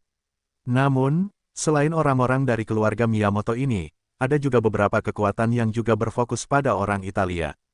Sebagai negara di mana mode dan barang-barang mewah yang mulia populer, orang Italia jelas tidak cocok untuk medan perang yang penuh dengan darah dan mesiu. Marida, apakah kamu yakin kita benar-benar akan menyerang orang Italia? Kurasa kita harus tenang dulu dan menetapkan tujuan sebelum kita mulai. Kamu lihat betapa sombongnya orang Jepang sebelumnya, tetapi pada akhirnya, bukankah mereka berakhir seperti itu? Kehilangan tiket lelang seharusnya tidak terjadi sampai hari dimulainya lelang. Berita itu telah menyebar sepenuhnya. Meskipun tidak ada yang pernah menertawakan mereka di depan mereka, secara pribadi, aku tidak tahu berapa banyak orang yang akan menonton lelucon Jepang dan melihat apa yang harus mereka lakukan pada hari lelang. Orang-orang yang paling aktif dalam perjamuan dunia ini adalah orang Rusia, Jepang, dan Inggris. Sedangkan orang Italia, mereka benar-benar ingin mencoba. Namun, justru karena sikap merekalah mereka menjadi sasaran Haruki Murakami. Adapun Marida dan Kenny, yang berbicara dengannya, mereka tidak termasuk dalam kekuatan yang sama, tetapi setelah mereka datang ke sini, mereka menemukan bahwa air di sini jauh lebih dalam dari yang mereka kira, jadi setelah mereka datang ke sini lagi, mereka segera mencapai kesepakatan. Ini agak mirip dengan aliansi antara Chen Hao dan Maya, tetapi jauh lebih kuat daripada aliansi antara Chen Hao dan Maya. Kawanku Kenny yang baik, tolong kenali situasi saat ini. Mengenakan setelan hip-hop, dimanapun terlihat, dia tidak terlihat seperti pemimpin negara besar. Derrida sangat Amerika, ya, dia mengangkat bahu. Kemudian dia berkata, kita sangat rendah hati sekarang, dan tidak ada yang memperhatikan kita. Dalam hal ini, mengapa kita tidak mengambil kesempatan yang baik untuk melakukan sesuatu? Sambil menatap Kenny, Marida mengambil ponsel dari meja, menggoyangkannya, lalu menelepon lagi. Suatu malam 2 hari kemudian, kebakaran yang sebanding dengan film laris Amerika muncul di kota Sinhe. Pertempuran itu seperti panggilan yang keras. Semua pasukan yang datang ke kota Sinhe terbangun dari mimpi mereka. Reaksi kota Sinhe juga sangat cepat. Setelah kebakaran berakhir, semua orang yang terlibat dalam kejahatan itu ditangkap dalam waktu kurang dari 1 hari. Biarkan mereka menyadari masalah yang sangat kritis. Mereka sekarang berada di Huaxia, tetapi kota Sinhe, tempat yang terikat oleh hukum dan moralitas, bukan tempat di mana mereka dapat melakukan apapun sesuka hati. Pada malam pertama pelelangan, di sudut taman asing, 10 pria bersenjata berpakaian hitam menyelinap ke taman asing. Setelah kebakaran terakhir, 36 jam telah berlalu. Setelah polisi kota Sinhe membersihkan, tampaknya semua orang telah berhenti dan bersiap sepenuhnya untuk pelelangan. Tidak ada yang bisa membayangkan bahwa di tempat ini, seseorang berani melakukan sesuatu. Justru karena mereka sudah menguasai psikologi masyarakat, orang-orang berbaju hitam ini berani mengambil tindakan yang di atas kapal. Setelah 2 gerakan, pemimpin memimpin dengan mengeluarkan senapan panjang dan sempit dari tubuhnya. Badan senapannya sangat aneh, dan klip pelurunya jauh dari senapan biasa. Senapan 9 orang yang mengikuti semuanya memiliki perlengkapan standar yang sama. Melihat gestur yang dilakukan sang pemimpin, orang-orang di belakang langsung melewati sang pemimpin, lalu dibagikan ke tempat lain untuk berjongkok dan memeriksa. Bertindak, perintah membosankan datang dari balik topeng. Setelah mendengar suara tersebut, mereka berlima mengeluarkan gas air mata dari pinggang mereka dan langsung memecahkan kaca tersebut ke dalam villa. Asap tebal menyebar dengan cepat, dan orang-orang di villa menyadari ada sesuatu yang tidak beres. Mereka segera menyalakan lampu, dan kemudian terdengar beberapa suara kasar. Namun tak lama kemudian suara-suara tersebut menghilang, karena senjata di tangan pria berbaju hitam mengeluarkan beberapa suara yang tumpul. Berdasarkan lampunya, orang di luar dapat dengan mudah menemukan target yang mereka butuhkan. Dengan kata lain, orang-orang ini telah mengungkap posisinya. Setelah semua orang di ruangan itu diserahkan, orang-orang berbaju hitam dengan cepat menyelinap ke dalam villa. Dalam waktu kurang dari 10 menit, mereka meninggalkan villa. Salah satu dari mereka membawa bungkusan hitam di punggungnya. Dan pemandangan seperti itu tidak hanya terjadi di villa seperti itu, tetapi juga di beberapa tempat tertentu di kota Sinhe. Tentu saja, ada di antara mereka yang berhasil masuk dan menyelesaikan tugasnya, ada pula di antara mereka yang mendapat masalah dan hampir keluar dari sana. Polisi kota Sinhe tiba dengan cepat setelah menerima alarm. Hingga pukul 8 keesokan paginya, mereka akhirnya memastikan bahwa beberapa kasus terjadi tadi malam. Keesokan harinya, Biro Keamanan Umum Kota Sinhe telah menerima total 6 kasus, 4 di antaranya adalah kasus pencurian, dan 2 lainnya adalah kasus kebakaran dengan senjata panas. Untuk hal seperti itu, tentu saja pemerintah Kota Sinhe sangat mementingkan hal tersebut. Namun, kami tidak tahu siapa yang melakukan hal-hal tersebut. Bahkan jika kita melakukan penyelidikan, kita hanya bisa membuat sekelompok orang misterius melakukan pencurian di kota Sungai Baru. Kasus ini bahkan lebih besar dan luas jangkauannya dibandingkan kejahatan 4 Raja Surgawi yang terjadi sebelumnya. Namun, karena hal yang tidak terduga, kurang dari 5 jam setelah kasus tersebut didaftarkan, para korban kasus tersebut berinisiatif untuk meminta agar kasus tersebut dicabut. Menurut apa yang mereka katakan, semuanya telah ditemukan. Adapun para korban dari 2 serangan bersenjata tersebut, mereka secara sukarela mengakui kesalahan mereka, membayar denda, dan meminta maaf. Karena semua orang ini adalah orang asing, pejabat kota Sinhe juga mengikuti prinsip mereduksi masalah besar menjadi masalah kecil dan mereduksi masalah kecil menjadi masalah kecil.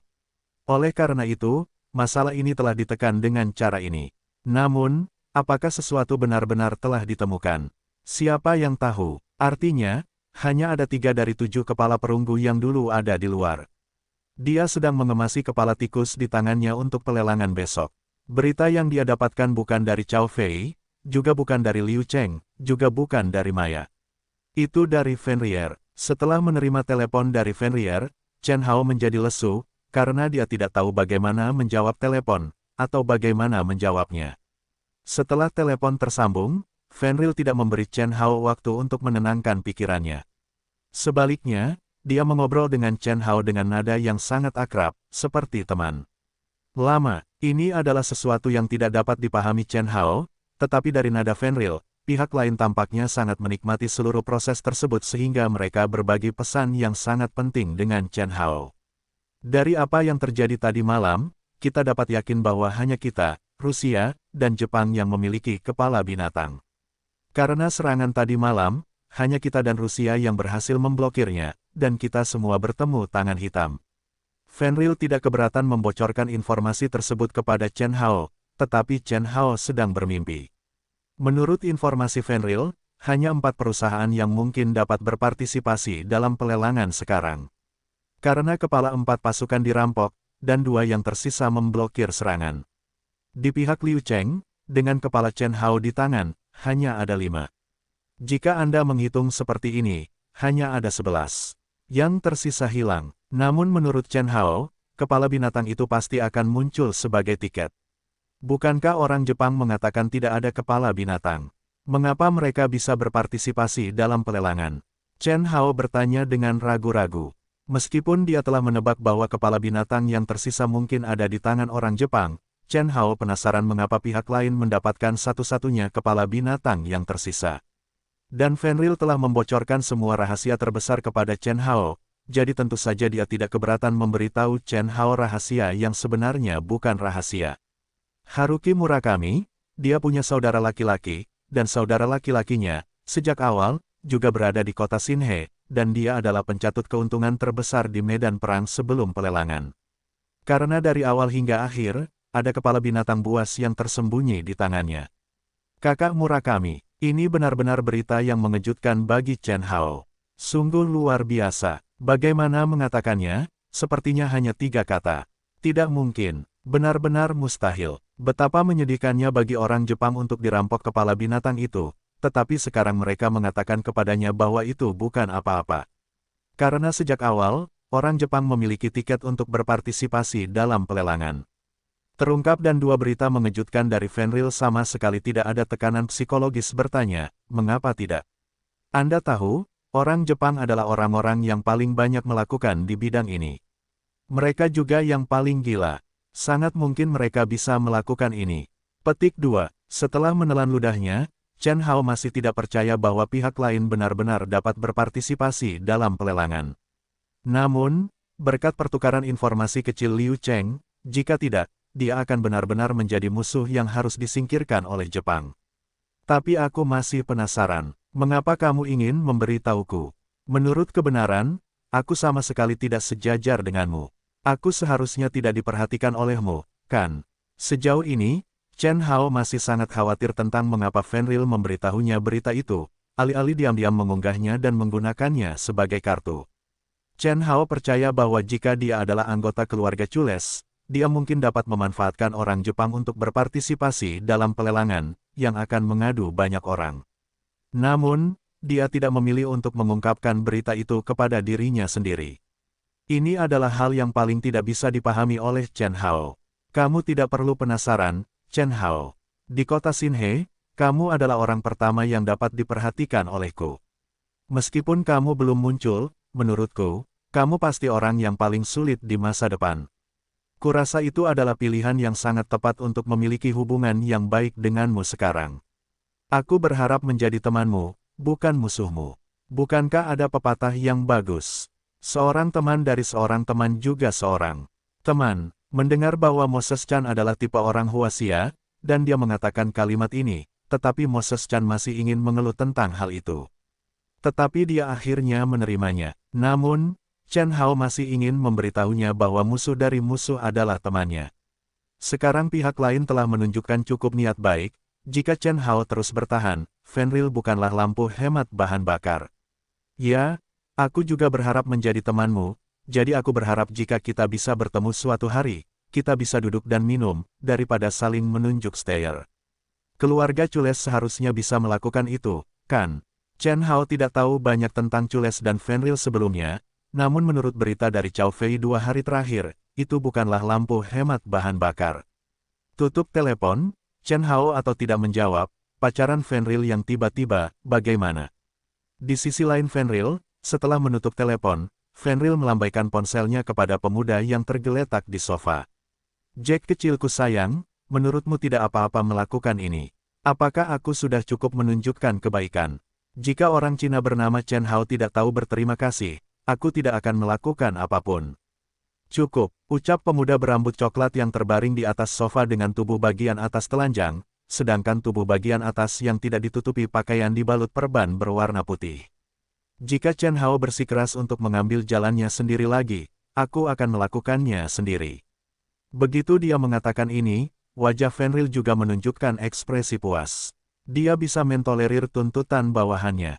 Ia akan menilai apakah tuntutannya masuk akal sesuai dengan nilai pemanfaatan bawahannya, dan masuk akal apakah penilaian tersebut sepenuhnya bergantung pada nilai yang dapat diciptakan orang tersebut untuk dirinya sendiri. Di hadapannya, pemuda berambut coklat, Jack, cukup pantas untuk mengungkapkan kebaikannya kepada orang Tionghoa. Chen Hao tidak akan pernah tahu apa yang terjadi di tempat yang tidak dia ketahui, hanya menyisakan keraguan baginya akhirnya, di dunia yang tidak diketahui orang awam, sebuah upacara akbar dibuka. Di Lao Hukou, bagian paling utara kota Xinhe, sejumlah mobil mewah kelas atas melaju ke sana. Selain mobil tersebut, beberapa mobil bisnis kelas atas juga mengikuti mobil mewah. Namun berbeda dengan orang yang duduk di dalam mobil mewah, mobil bisnis ini penuh dengan orang-orang yang besar dan kuat, dan bagasi mobil bisnis dipenuhi dengan hal-hal yang tidak dapat dibayangkan oleh siapapun. Lao Hukou adalah tempat paling istimewa di kota Xinhe. Bukan tidak masuk akal sih memilih alamat lelang di sini. Semula menurut rencana pembangunan kota Xinhe, Lao Hukou juga dikembangkan sebagai subdistrik kota Xinhe, namun dalam proses pembongkarannya mendapat perlawanan keras dari masyarakat adat. Dimanapun lokasinya, pembongkaran selalu menjadi permasalahan mata pencaharian terbesar. Tak ada seorang pun yang rela menyaksikan pembongkaran rumah tua yang telah ia tinggali selama puluhan tahun dan hancurnya tempat yang penuh kenangan masa kecilnya. Bunga merah dan pepohonan hijau, batu bata hijau dan ubin hijau, sedikit demi sedikit menghilang dari ingatan mereka. Perasaan seperti itu adalah yang paling tidak nyaman. Kebetulan ada beberapa orang tua yang bisa mencapai Tianting di Lao Hukou. Setelah 3 bulan pembongkaran besar-besaran, semuanya berhenti karena perintah dari atas. Namun, untuk rumah-rumah yang sudah dibongkar, pemerintah setempat tidak lagi mengeluarkan banyak uang untuk membantu warga desa membangunnya. Namun, para pengembang melihat beberapa peluang bisnis di sini dan berbondong-bondong mencari beberapa orang tua yang dihormati di Lao Hukou. Setelah beberapa diskusi, Lao Hukou, sebuah tempat dengan bukit di belakangnya, diubah menjadi sebuah resor. Demi menghasilkan uang, para pengembang berupaya keras menggali sungai buatan di sini. Dengan cara ini, Lao Hukou menjadi tempat yang bagus dengan pegunungan dan air. Selain itu, karena orang-orang tua, pemerintah kota Xinhe menutup mata terhadap apa yang terjadi di sini. Hal ini memberikan lebih banyak ruang bagi para pengusaha real estate dan masyarakat lokal di Lao Hukou untuk bertindak. Dengan perkembangan beberapa tahun terakhir, Lao Hukou telah menjadi tempat berkumpulnya berbagai macam orang. Pada siang hari, arus wisatawan dan rekreasi tak ada habisnya di sini. Semua jenis orang kaya dan pengusaha menghabiskan uang di sini, yang membuat Lao Hukou semakin makmur. Namun, di malam hari, ini adalah surga bagi segala jenis penjahat. Di ujung jalan, tidak ada seorang pun di gang gelap, dan kejahatan tak kasat mata terjadi di mana-mana. Namun karena pendapatan pajak Lao Hukou dan Xinhe juga meningkat, polisi tidak akan terlalu mengkhawatirkannya. Karena ketika seseorang terluka dan dirawat di rumah sakit, mereka selalu memilih rumah sakit tercanggih dan menggunakan obat terbaik. Hal ini tidak dapat diselesaikan hanya dengan membicarakannya. Beraninya mereka begitu boros tanpa uang dalam jumlah besar untuk menghidupi mereka. Singkatnya, ini seperti Teluk Somalia yang terkenal di dunia. Jelas ada banyak sekali penjahat di sini, tapi mereka tidak ada hubungannya dengan mereka. Di satu sisi, orang-orang ini juga mendorong perkembangan industri keamanan. Dan malam ini, dipastikan tidak akan ada kejadian kriminal apapun di Lao Hukou, yang sangat tidak terbayangkan untuk tempat seperti Lao Hukou, tapi nampaknya sangat normal, karena saya datang ke sini malam ini. Mereka semua adalah penjahat terkenal di dunia, atau sekelompok orang yang berada di puncak dunia kriminal. Di depan orang-orang ini, beberapa kejahatan kecil bagaikan awan mengambang, dan meskipun para gangster kecil itu diberi keberanian yang tak terhitung jumlahnya, mereka tidak berani sombong di depan orang-orang ini. Kira-kira itulah sebabnya tempat ini sangat aman sekarang. Mungkin karena pejabat kota Sinhe menyadari ada yang tidak beres, sehingga pejabat kota Sinhe bahkan mengirimkan orang untuk menjaga ketertiban. Tentu saja, orang-orang yang datang ke sini malam ini tidak akan membiarkan polisi tersebut pergi ke mulut Lao Hu, yang akan mempengaruhi minat para tamu malam ini. Ngomong-ngomong sekarang, sepertinya kita belum menyebutkan lokasi spesifik Lao Hukou. Tidak, Chen Hao menggelengkan kepalanya. Duduk di sebelahnya adalah Maya Auguste dari mafia Rusia. Sebagai penduduk asli kota Sinhe, Chen Hao harus mengakui bahwa dari segi pemahaman Lao Hukou, ia harus mengagumi murid-murid Maya di Rusia. Bagian paling utara kota Sinhe, bahkan di utara distrik Jiangbei, terletak dalam bentuk segitiga di persimpangan kota Sinhe dan kota Beiyuan. Karena lokasinya yang khusus, lebih nyaman bagi masyarakat di kedua wilayah perkotaan tersebut untuk pergi ke sana, tapi dari segi keanggotaan, masih milik kota Sinhe.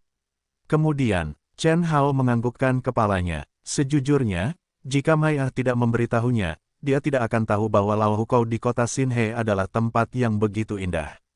Namun, ini normal. Berapa lama Chen Hao kembali ke kota Sinhe? Lao Hukou berkembang tanpa adanya Chen Hao. Apa yang terjadi pada Chen Hao sama sekali tidak melibatkan Lao Hukou, jadi Chen Hao tidak memahami Lao Hukou dengan baik. Lao Hukou hanyalah sebuah kota kecil, tetapi perkembangannya bahkan lebih makmur daripada pusat kota. Lao Hukou hanya memiliki satu sisi yang menghadap kota Sinhe, dan tiga arah lainnya dibungkus oleh bukit.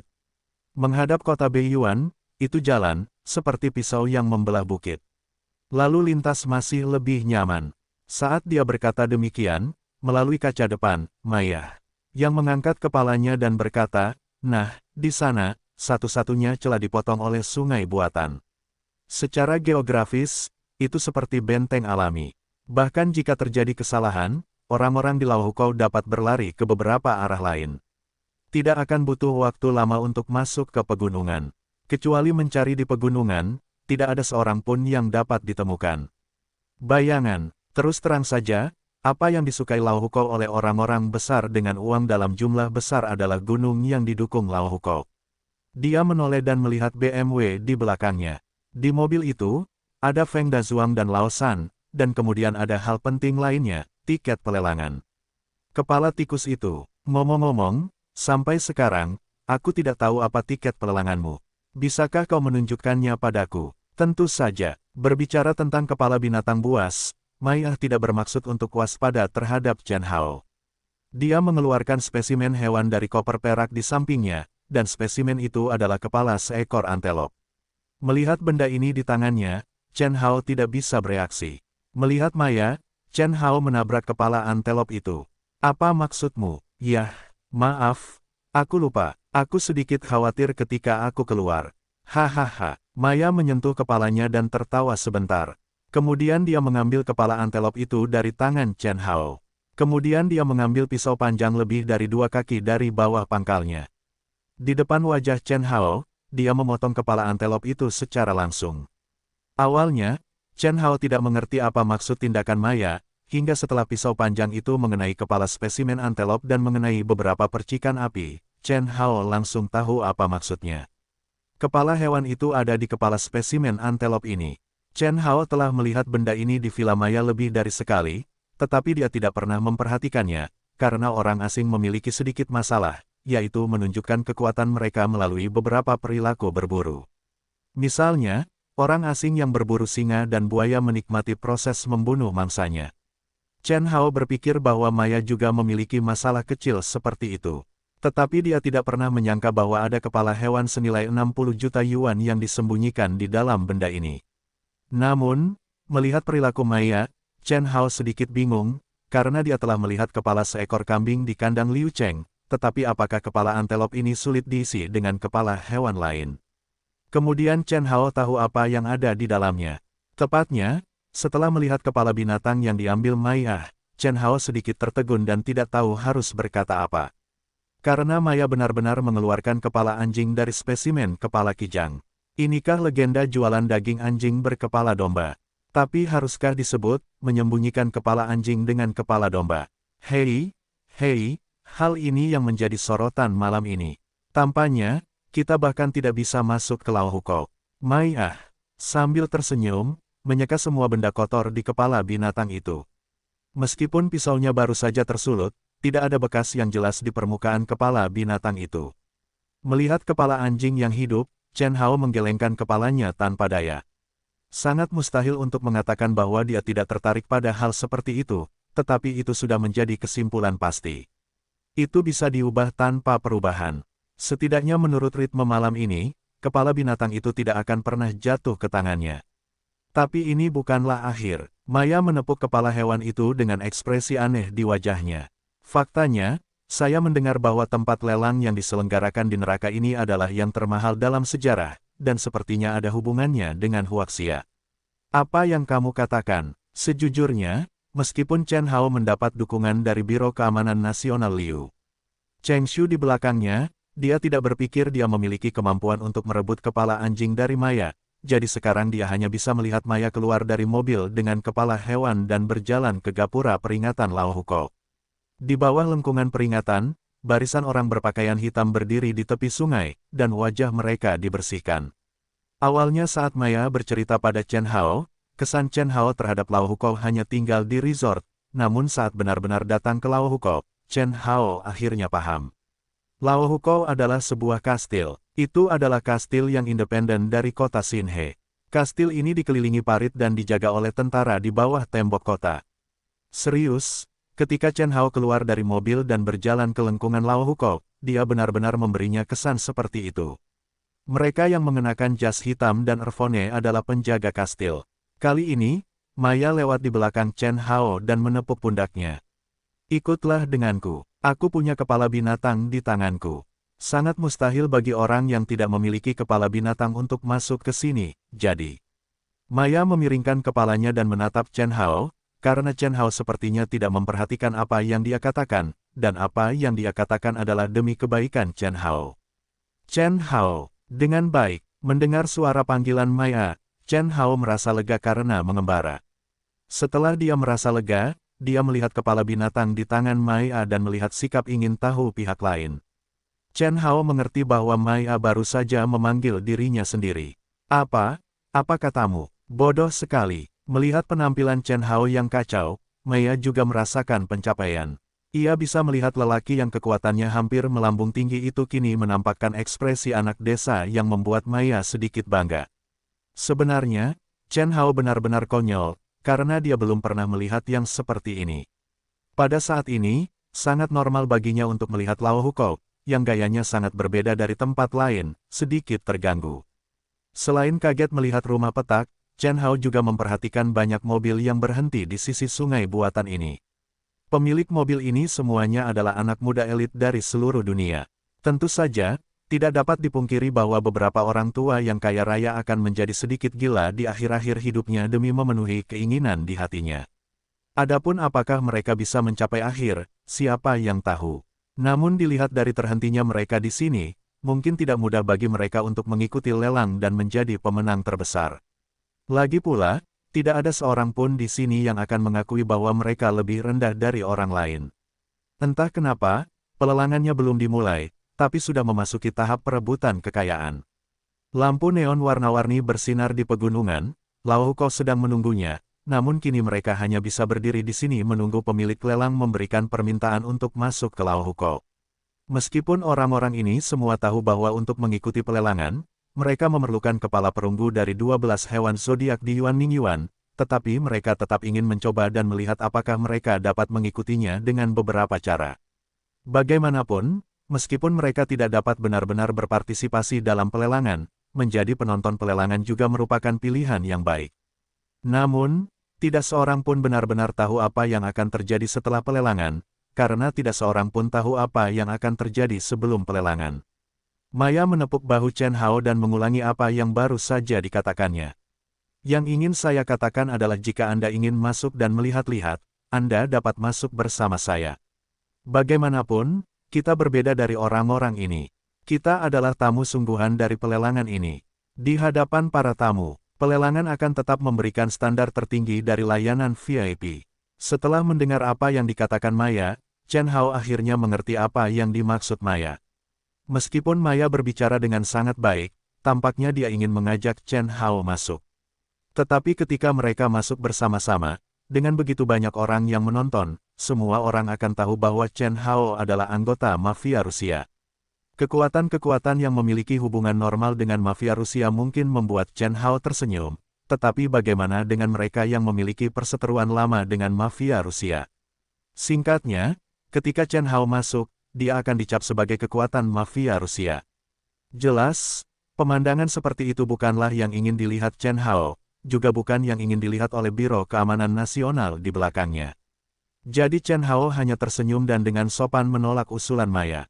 Tidak, sekarang aku di sini, ada cara untuk masuk.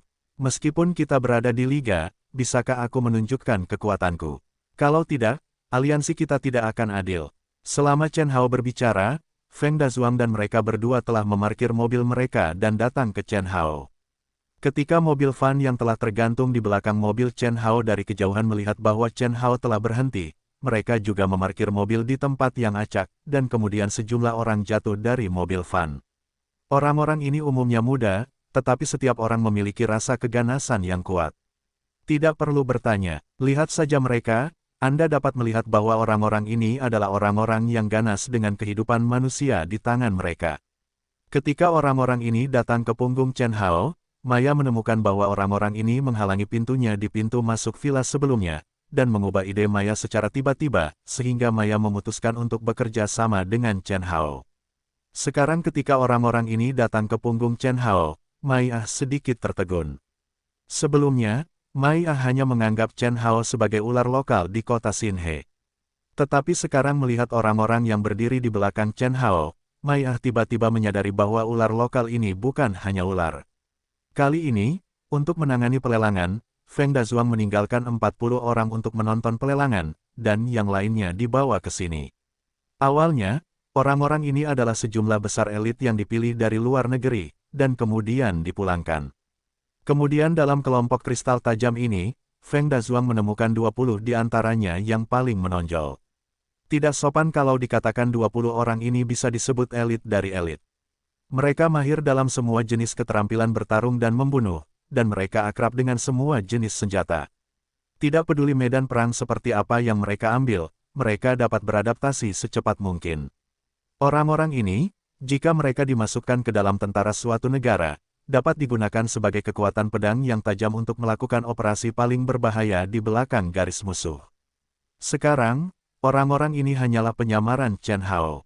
Karena dari 3 orang yang berdiri di depan 20 orang tersebut, masing-masing memiliki kekuatan 1-5. Jika 3 orang bekerja sama, 20 orang ini bahkan tidak cukup untuk minum sepoci. Tidak mudah untuk kembali dari orang-orang di belakang Chen Hao. Saat Maya menatap Chen Hao, matanya menjadi tenang. Karena diamnya Chen Hao, pandangan Maya terhadap Chen Hao menjadi sedikit lebih rendah. Kini ketika orang-orang ini datang ke belakang Chen Hao, Maya akhirnya mengerti bahwa orang yang bersekutu dengannya ini bukanlah lampu hemat bahan bakar. Baiklah, kalau begitu, kita pergi dulu, dan aku akan menunggumu di dalam. Maya ragu-ragu bertanya, ini hanya tes sederhana, karena menurutnya, Chen Hao paling banyak menggunakan cara yang tidak lazim untuk masuk ke Lao Hukou. Bahkan jika Chen Hao lebih kuat, hanya ada 12 kepala zodiak perunggu di dunia. Maya merasa sangat sulit bagi Chen Hao untuk mendapatkan mereka. Tetapi jika Maya mengetahui bahwa Chen Hao tidak hanya mendapat zodiak kepala perunggu, tetapi juga bisa memilih salah satu yang disukainya, saya tidak tahu apakah dia akan terkejut. Gabriela menatap Chen Hao, cahaya dari sudut matanya menyapu Feng Dazuang dan Lao San di sekitarnya. Ngomong-ngomong, dia melihat lagi orang-orang di belakangnya. Di mata orang lain, dia hanya menatap Chen Hao. Namun, Ketika dia melihat Chen Hao, dia sudah melihat semua orang di belakangnya. Dan Gabriela memiliki bakat yang tidak bisa ditandingi oleh orang biasa, yakni tidak akan pernah bisa ia lupakan. Selama Gabriela mengamatinya dengan sadar, selama dia pernah melihat sesuatu, dia bisa mengingatnya dalam sekejap. Yang ketiga memperhatikan sorot mata Gabriela, sedikit menundukkan kepalanya, berusaha membuat Gabriela tidak melihat seluruh wajahnya. Ketika Maya membawa Gabriela dan orang-orang yang dibawanya ke arah orang-orang berbaju hitam yang menjaga gapura, pria ketiga mengangkat kepalanya. Bos, orang di belakang Maya itu bukan karakter yang sederhana, matanya barusan sepertinya sedang memperhatikan kita. Meski kontak visualnya hanya kurang dari 0,1 detik, rasa tajam yang ditanamkan di medan perang sepanjang tahun juga membuat orang ketiga menyadari bahwa Gabriela tidak biasa. Dan Chen Hao hanya mengangguk pelan. Pihak lain sedang melihat dirinya sendiri, tetapi perhatiannya tidak sepenuhnya tertuju pada hatinya, yang masih diketahui oleh Chen Hao. Adapun Chen Hao, dia tidak peduli dengan semua ini. Alasan utamanya adalah Chen Hao tidak berniat bersembunyi lagi. Karena Biro Keamanan Nasional berdiri di belakangnya, dan sekarang dia berada di wilayahnya sendiri, mengapa dia harus hidup seperti tikus? Sebagai singa jantan, meskipun ia terluka atau masih muda, lukanya akan sembuh dan anak-anaknya akan tumbuh dewasa. Ketika singa jantan sudah besar, tebing pun tidak dapat menghentikan menara untuk memperluas wilayahnya dan mendeklarasikan kedaulatannya. Chen Hao adalah singa yang siap mendeklarasikan wilayahnya. Kalau begitu, kenapa dia harus bersembunyi? Di depan para penonton, Chen Hao berbalik dan mengulurkan tangannya untuk mengeluarkan kepala tembaga tikus dari kotak di tangan Feng Dazuang. Dia hanya kehilangan 1 dari 8 kepala tembaga di dunia ketika Chen Hao mengeluarkan kepala perunggu tikus itu, hampir semua mata tertuju. Pada saat ini, kepala tembaga anjing Maya telah dipastikan sebagai yang asli. Di mata publik, ia memasuki Laohukou di balik gapura peringatan. Tepatnya, tempat itu seharusnya disebut Resor Laohukou. Chen Hao memegang kepala tembaga tikus di satu tangan sama santainya seperti memegang bir batangan hijau dengan 2,5 botol yang dijual di jalan, sementara orang-orang dari seluruh dunia yang gila dan ingin berpartisipasi dalam pelelangan yang diselenggarakan oleh neraka menahan napas. Hampir semua orang yang dapat muncul di sini adalah kekuatan yang sangat terkenal di dunia. Bahkan jika orang-orang yang datang ke sini tidak terlalu terkenal, kekuatan di belakang mereka terkenal di dunia bawah tanah untuk waktu yang lama. Misalnya, mafia Rusia, seperti keluarga Chules, ketika orang-orang ini mengeluarkan kepala tembaga dan memasuki tempat pelelangan melalui jalur formal, mereka sebagian besar iri dan cemburu, tetapi ketika Chen Hao juga mengeluarkan kepala tembaga. Semua orang mengira kepala tembaga ini palsu, bukan? Karena mereka belum pernah melihat Chen Hao, dan mereka tidak tahu kekuatan apa yang diwakili Chen Hao, tetapi sekarang Chen Hao begitu acuh tak acuh untuk mengeluarkan kepala perunggu. Bukankah itu luar biasa? Ketika Chen Hao baru saja mengeluarkan kepala perunggu untuk menarik perhatian semua orang, tiba-tiba terjadi keributan di antara orang-orang yang dekat dengan gapura peringatan. Sekelompok 10 orang memimpin dalam berjalan menuju pria berpakaian hitam di bawah gapura peringatan. Ada orang-orang yang secara khusus mengidentifikasi kepala perunggu di sisi orang-orang berpakaian hitam itu. Melihat tim yang terdiri dari 10 orang itu, tampaknya mereka juga ingin para ahli mengidentifikasi kepala perunggu itu. Dan orang-orang itu dan Chen Hao memiliki warna kulit yang sama, tetapi mereka sangat rendah hati. Jika bukan karena gangguan itu, tidak ada yang memperhatikan bahwa mereka juga ingin mengidentifikasi kepala perunggu itu. Ketika perhatian semua orang tertarik oleh tim beranggotakan 10 orang itu, mata Chen Hao secara alami beralih ke sisi itu.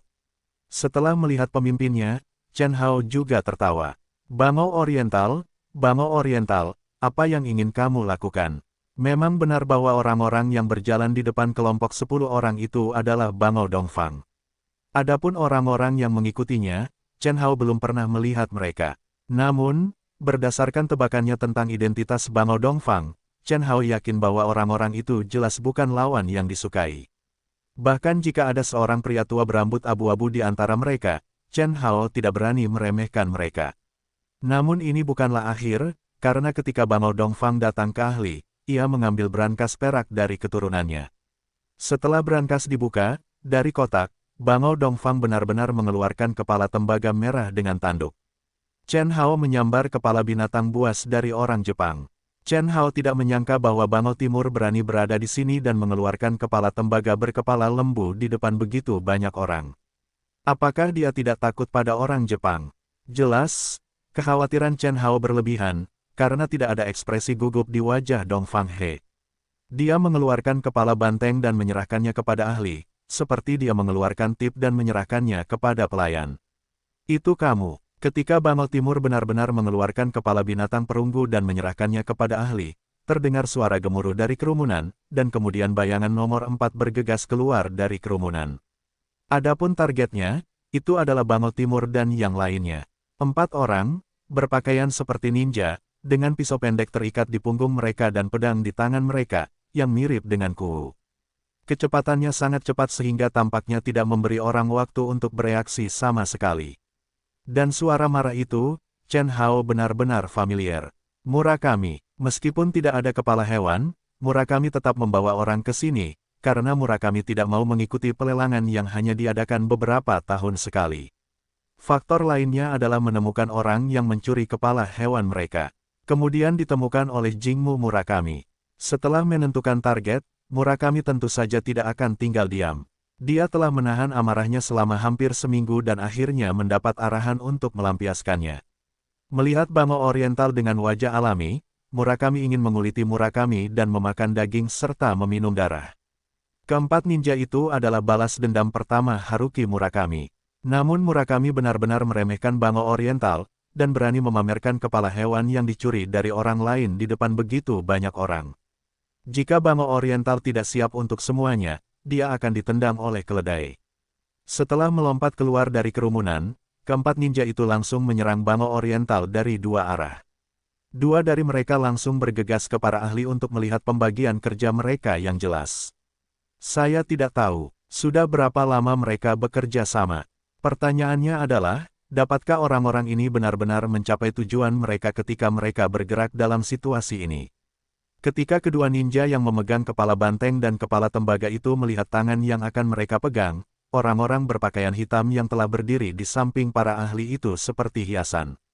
Orang-orang mengeluarkan senapan mesin ringan uzek hitam dari tubuh mereka dan menghabiskan peluru dalam 2 detik. Tidak peduli berapa banyak peluru yang mereka ambil. Yang penting adalah ketika mereka kurang dari 1 telapak tangan dari kepala banteng, mereka tidak dapat bergerak maju lagi. Hujan peluru yang deras dalam sekejap merenggut nyawa mereka, akhir dari langkah mereka. Adapun 2 ninja yang bergegas ke Bangau Dongfang bahkan tidak bergerak. Dia hanya melihat mereka. Ketika kedua ninja itu mendekati Bangau Dongfang sekitar 1 meter, yang pertama bereaksi adalah lelaki tua itu. Mengenakan setelan tang, tampaknya lelaki tua yang seharusnya tinggal di rumah itu adalah lelaki tua bertubuh besar. Dengan ayunan lengan bajunya, embusan angin keluar, yang secara langsung membatasi tindakan kedua ninja itu dan membuat mereka tidak dapat masuk lagi. Jelas hanya berjarak 1 meter, tetapi karena mendekati akhir dunia pada umumnya, telah menjadi bagian tersulit dalam hidup mereka ke depan, atau seharusnya menjadi bagian terakhir dari jalan. Setelah lelaki tua itu mulai, salah satu dari 8 orang yang berdiri di belakang Bangau mengangkat kepalanya. Karena orang-orang ini semuanya terbungkus pakaian yang sangat ketat, mereka tidak dapat melihat wajah mereka sama sekali. Satu-satunya kulit yang terbuka adalah mata dan tangan mereka. Tangan yang lebar itu seperti tangan ramping wanita. Cahaya perak bersinar di antara mereka.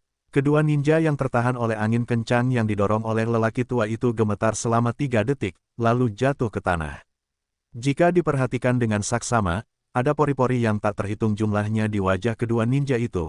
Tetapi pori-pori ini segera tertutup oleh darah dari tubuh, dan Anda tidak dapat lagi melihat penampilan aslinya. Kurang dari 10 detik sebelum keempat ninja itu melompat keluar dari kerumunan. Dalam waktu kurang dari 10 detik, keempatnya tewas. Dan kematian itu tampak semakin menyedihkan, bahkan Haruki Murakami pun tercengang. Apakah situasi seperti itu sama sekali di luar pertimbangannya?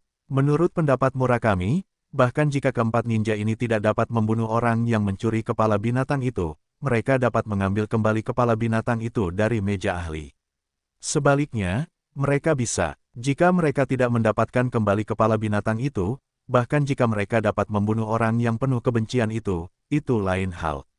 Melihat tindakan para ninja ini, Haruki Murakami sangat puas, tetapi dia benar-benar memilih lawan yang salah kali ini. Bukan saja dia tidak mendapatkan kembali barang-barangnya, tetapi ninja yang pergi untuk membunuh juga tewas, dan kematiannya tidak jelas. Murakami tercengang. Bangau Dongfang memandangi dua mayat di tanah dan mencibir dua kali. Orang-orang dari Jepang, apakah kalian ingin bertarung dengan keluarga Oriental saya? Timur, kata kunci ini jatuh ke telinga semua orang yang hadir. Menurut kewarganegaraan orang-orang yang dihentikan di luar gapura peringatan, semua orang kecuali orang Jepang adalah orang Barat. Dan Timur sangat misterius bagi orang-orang Barat ini. Sekarang saya mendengar bahwa seseorang menyebut Timur secara langsung. Reaksi pertama orang-orang yang hadir adalah menjauhkan diri dari orang dengan nama keluarga Dongfang dan seberapa jauh harus bersembunyi. Tapi sikap Pak Murakami justru bertolak belakang. Setelah periode awal kejutan, kemarahannya semakin kuat. Bagaimana jika terjadi perang? Kepala tembaga kepala sapi ini, apakah kamu ambil dari tanganku? Aku hanya ingin mengambil kembali barangku sekarang. Apa salahnya? Murakami Jingmushun melirik orang-orang berbaju hitam saat dia mengucapkan kata-kata ini. Faktanya, tindakan kedua ninja yang memegang kepala perunggu tadi sangat menyinggung. Sebagian besar penjelasannya sekarang adalah untuk menjelaskannya kepada orang-orang itu. Tujuannya adalah untuk memberitahu orang-orang neraka bahwa apa yang ada di meja Anda sekarang adalah barangku. Aku hanya ingin mendapatkannya kembali. Aku tidak benar-benar ingin bertarung melawanmu. Namun, pihak lain tidak peduli. Ini bukan tebakan Raja Murakami. Berbaju hitam, sepertinya mereka tidak mempedulikan kedua ninja yang terjatuh ke dalam genangan darah dan penuh lubang. Bahkan ahlinya, dia hanya mengeluarkan tisu dari tubuhnya dan menyeka cipratan darah di wajahnya. Melihat pihak lain tidak peduli, Murakami merasa lega pada awalnya, dan kemudian dia memusatkan seluruh perhatiannya pada Bangau Oriental. Dia ingin mendengar apa yang dikatakan pria bernama Dongfang itu. Namun, ia ditakdirkan untuk kecewa atau bahkan lebih marah lagi, karena Dongfang He tidak tahu senjata dan seni bela diri. Dia hanya bisa melakukannya dengan satu otak. Bagaimana dia bisa menjadi tidak sabar karena dua kata yang lain? Karena merasa jijik, ia menggosokkan cipratan darah pada sepatunya ke tempat bersih jenazah. Bangau Oriental mendongak dan bertanya, apa milikmu? Kata-kata Murakami jatuh ke telinga Chen Hao dan Dong He, yang seperti lelucon lucu. Namun kini stadion utama telah runtuh di Bangau Timur, jadi Chen Hao tidak akan cukup konyol untuk menarik perhatian orang lain lagi. Saat ini, dia akhirnya mengerti. Akhirnya memahami bahwa Bangau Oriental mengucapkan kata-kata seperti itu, pada akhirnya melakukan tindakan seperti itu adalah karena alasan ini. Dalam memahami alasan ini, hati Chen Hao, satu-satunya jejak rasa jijik Bangau Oriental juga menghilang. Bukankah demi menarik perhatian orang lain, burung Bangau Oriental mengekspos kepala Tauren sedemikian besar? Ketika Chen Hao, sosok tak dikenal, muncul dengan sesuatu yang langka dan mewakili makna khusus, semua orang akan melihatnya. Meskipun ini adalah Chen Hao yang secara sadar melakukannya, untuk menghancurkan namanya sendiri. Tapi di saat yang sama, itu juga akan membahayakan Chen Hao. Dengan serigala bersama-sama, langkah Chen Hao agak tidak dipikirkan. Tentu saja, ini dalam pandangan Bangau Timur. Jadi burung Bangau Oriental mengeluarkan tangannya, langsung mengeluarkan kepala binatang perunggu itu untuk menarik perhatian semua orang, dan kemudian mengungkapkan bahwa kepala binatang itu sebenarnya adalah kepala binatang Tauren yang kebetulan dicuri oleh orang Jepang. Dengan cara ini, Jepang pasti akan memimpin dalam membuat masalah. Dengan cara ini, perhatian semua orang akan tertarik oleh dendam antara Bangau Jepang dan Oriental, dan Chen Hao secara alami akan menghilang dari perhatian orang-orang ini. Kalau tidak, kalau dilihat dari posisi Dongfang He, Dongfang dia sudah datang ke sini. Kalau tidak, dia tidak akan begitu dekat dengan gapura peringatan, dan dia sedang menunggu Chen Hao.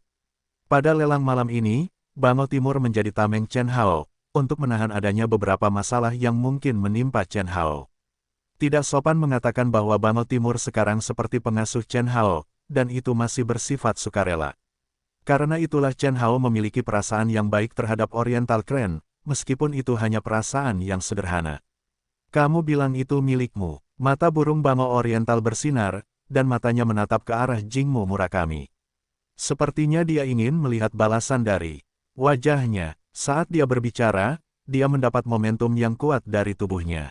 Meskipun semua orang yang hadir adalah orang-orang berpangkat tinggi, namun di hadapan atmosfer yang kuat ini, orang-orang ini tanpa sadar menyingkir dan membiarkan Bango Oriental dan Murakami saling berhadapan. Dengan kata lain, tidak ada seorang pun yang mau merasakan tatapan mata dari burung Bango Oriental. Seminggu yang lalu, sejumlah barang yang dikirim oleh keluarga Murakami dari Jepang menghilang, dan bahkan salah satu teman tercinta saya meninggal. Barang tersebut adalah kepala binatang. Kepala binatang, apakah Anda juga membunuh teman saya? Murakami bukanlah lampu hemat bahan bakar. Di Jepang, dalam keluarga Murakami, dia juga merupakan orang yang sama dengan Tuan Kecil. Dia mempunyai kedudukan dan kekuasaan yang tinggi. Setelah sekian lama, dia secara alami dapat mengembangkan momentumnya sendiri. Berdasarkan momentumnya sendiri, Murakami menghadapi burung Bango Oriental di bawah tekanan momentumnya.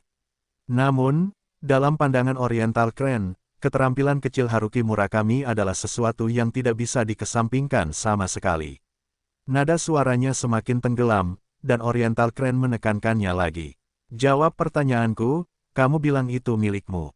Kali ini, dari nada suara burung Bango Oriental, semua orang memperhatikan kemarahan dari burung Bango Oriental. Tidak ada yang tahu apa yang membuat burung Bango Oriental marah, tapi mereka yakin bahwa ketika anak laki-laki bernama Dongfang itu marah, lebih baik mereka menjauh.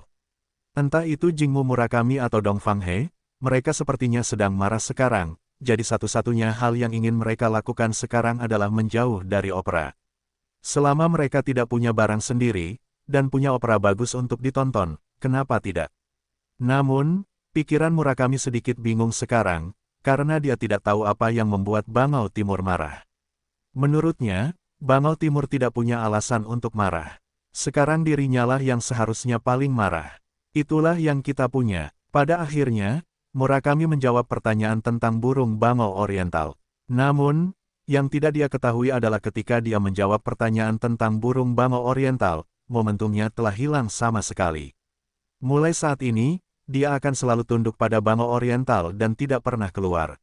Sebagai tanggapan, burung Bango itu mencibir 2 kali, dan kemudian tawa itu semakin keras, hingga hampir semua orang yang hadir dapat mendengar tawa burung Bango tersebut.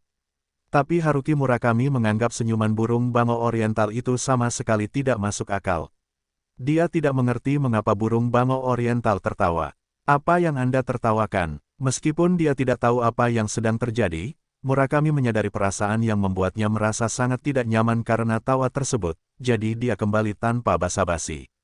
Ketika Dongfang Crane mendengar pertanyaan Murakami, sepertinya dia tidak mendengarnya, jadi dia tidak memperhatikannya. Saat Murakami bertanya lagi, Bango Timur berhenti tertawa dan matanya sedikit menyipit. Aku menertawakan kesombonganmu. Setelah jeda, mulut Bango Timur menunjukkan sedikit radian, dan kemudian berkata, di Tiongkok kuno, ada kerajaan Yalang. Penduduknya tingginya kurang dari 5 kaki, tetapi mereka mengira mereka tinggi dan orang-orang terbesar. Ketika mereka melihatnya orang yang lebih tinggi dari dirinya, mereka mengira mereka monster. Faktanya, Yalang sombong. Ketika Bango Oriental mengatakan hal seperti itu, semua orang yang mengerti arti perkataan burung Bango Timur itu tertawa. Orang Jepang relatif kecil, yang sudah dikenal di seluruh dunia. Meskipun mereka hanya dipisahkan oleh laut, tinggi keseluruhan orang Jepang tidak dapat dibandingkan dengan orang Cina. Belum lagi orang kulit putih dan hitam yang tidak jarang di sini. Apakah kamu memarahiku? Bahkan jika Murakami tidak mengerti cerita kesombongan malam itu, dia bisa menebak sesuatu dari sikap orang lain, jadi dia bertanya dengan kasar saat itu juga. Bango Oriental memandang rendah Murakami seperti seorang kaisar, dengan ekspresi jijik. Suara Bango Oriental penuh dengan ejekan dan ironi.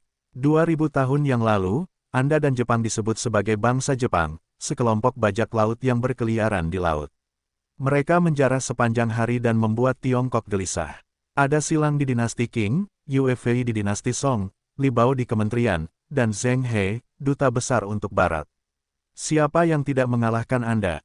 Sepanjang dinasti, Jepang datang ke Tiongkok sebagai negara yang bergantung untuk memberi penghormatan. Terus terang, Anda datang ke Tiongkok dalam arti tertentu.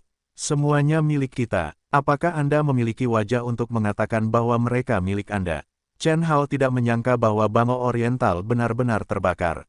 Namun, Jingmu Murakami jelas tidak bertemu dengan orang seperti itu. Dia tertegun sejenak dan tidak tahu bagaimana membantahnya. Pada saat ini, hampir semua orang yang hadir dapat melihat sesuatu. Apakah Jingmu Murakami ini sama sekali bukan lawan dari bocah bernama Dongfang? Kepala binatang ini milikku. Itu dari keluarga Murakamiku. Tampaknya Haruki Murakami telah memutuskan untuk menggigit sampai mati, tetapi dia telah mengenali poin penting dengan jelas. Kepala binatang itu benar-benar diambil dari Jepang. Tetapi apakah menurutmu Bango Oriental akan menyerah begitu saja? Bango Oriental sebagian besar belum siap untuk berpartisipasi dalam pelelangan. Yang perlu dia lakukan sekarang adalah memfokuskan perhatian semua orang pada dirinya sendiri, dan kemudian menciptakan peluang bagi Chen Hao untuk bermain. Beranikah kau mengatakannya lagi? Meskipun kekuatan Bango Oriental tidak luar biasa, tepatnya, tidak bisa melakukannya sama sekali, tetapi sekarang momentumnya berada di puncak, dan di belakangnya, ada sekelompok orang untuk mengawalnya. Oleh karena itu, ketika mengatakan ini, Bango Oriental melangkah maju, seperti langkah Columbus di dunia baru. Murakami membuka mulutnya. Sebelum dia bisa berbicara, Bango Oriental membuka mulutnya. Saya tidak ingin terus-terusan membicarakan masa lalu. Sebagai negara dengan peradaban dan etika kuno, Tiongkok seharusnya tidak terlalu peduli dengan para imigran dari negara lain, tetapi apakah saya perlu menjelaskan secara gamblang tentang kepemilikan khusus kepala binatang itu? Selama invasi Tiongkok oleh pasukan sekutu dari 8 negara, harta karun Yuan Mingyuan yang tak terhitung jumlahnya terbakar dalam satu kali kebakaran. Bahkan patung zodiak berwarna merah dan perunggu di samping air mancur di gerbang Yuan Mingyuan tidak mau melepaskannya. Inilah asal-muasal kepala binatang itu. Anda mengatakan saya merampok kepala binatang Anda, tetapi dari mana kepala binatang Anda berasal? Apakah dari air mancur Yuan Mingyuan sampai ke tangan Anda? Setelah itu, Bango Timur melangkah maju lagi. Saat ini, ia telah melepaskan perlindungan dari orang-orang di belakangnya. Mulut Murakami terbuka, dan ia tidak tahu harus bagaimana lagi. Saat itu, hal-hal tentang Yuan Mingyuan sangat normal. Tidak seorang pun akan mengemukakan pendapat apapun, dan tidak seorang pun akan mengeluarkannya seperti Bango Timur dan mengulanginya terus-menerus.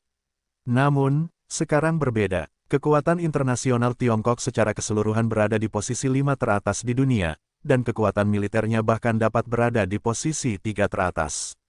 Namun, Tiongkok masih merupakan negara berkembang, jadi kita dapat membayangkan seperti apa pola dunia saat Tiongkok sepenuhnya berkembang. Hal-hal itu agak jauh, dan Bango Oriental masih menunggu Jingmu Murakami yang terganggu untuk menjawab pertanyaan, sementara orang-orang yang berdiri di belakang Bango Oriental melihat ini, berteriak, dan kemudian melangkah maju bersama. Suara ketukan kaki di tanah sangat tepat untuk membangunkan Jingmu Murakami, dan orang-orang ini telah berhasil melindungi Bango Oriental.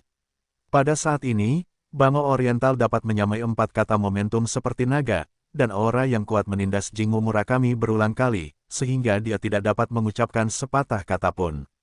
Melihat ini, Dong Fanghe juga kehilangan ide untuk terus berdebat dengan Jingmu Murakami. Ketika anjing itu sedang terburu-buru, dia melompati tembok. Siapa yang tahu apa yang akan terjadi jika Jingmu Murakami sedang terburu-buru? Dan Bango Oriental tampaknya memiliki pandangan yang sedikit tinggi terhadap sikap Murakami. Saat burung Bango Oriental siap berhenti, Murakami mengangkat kepalanya.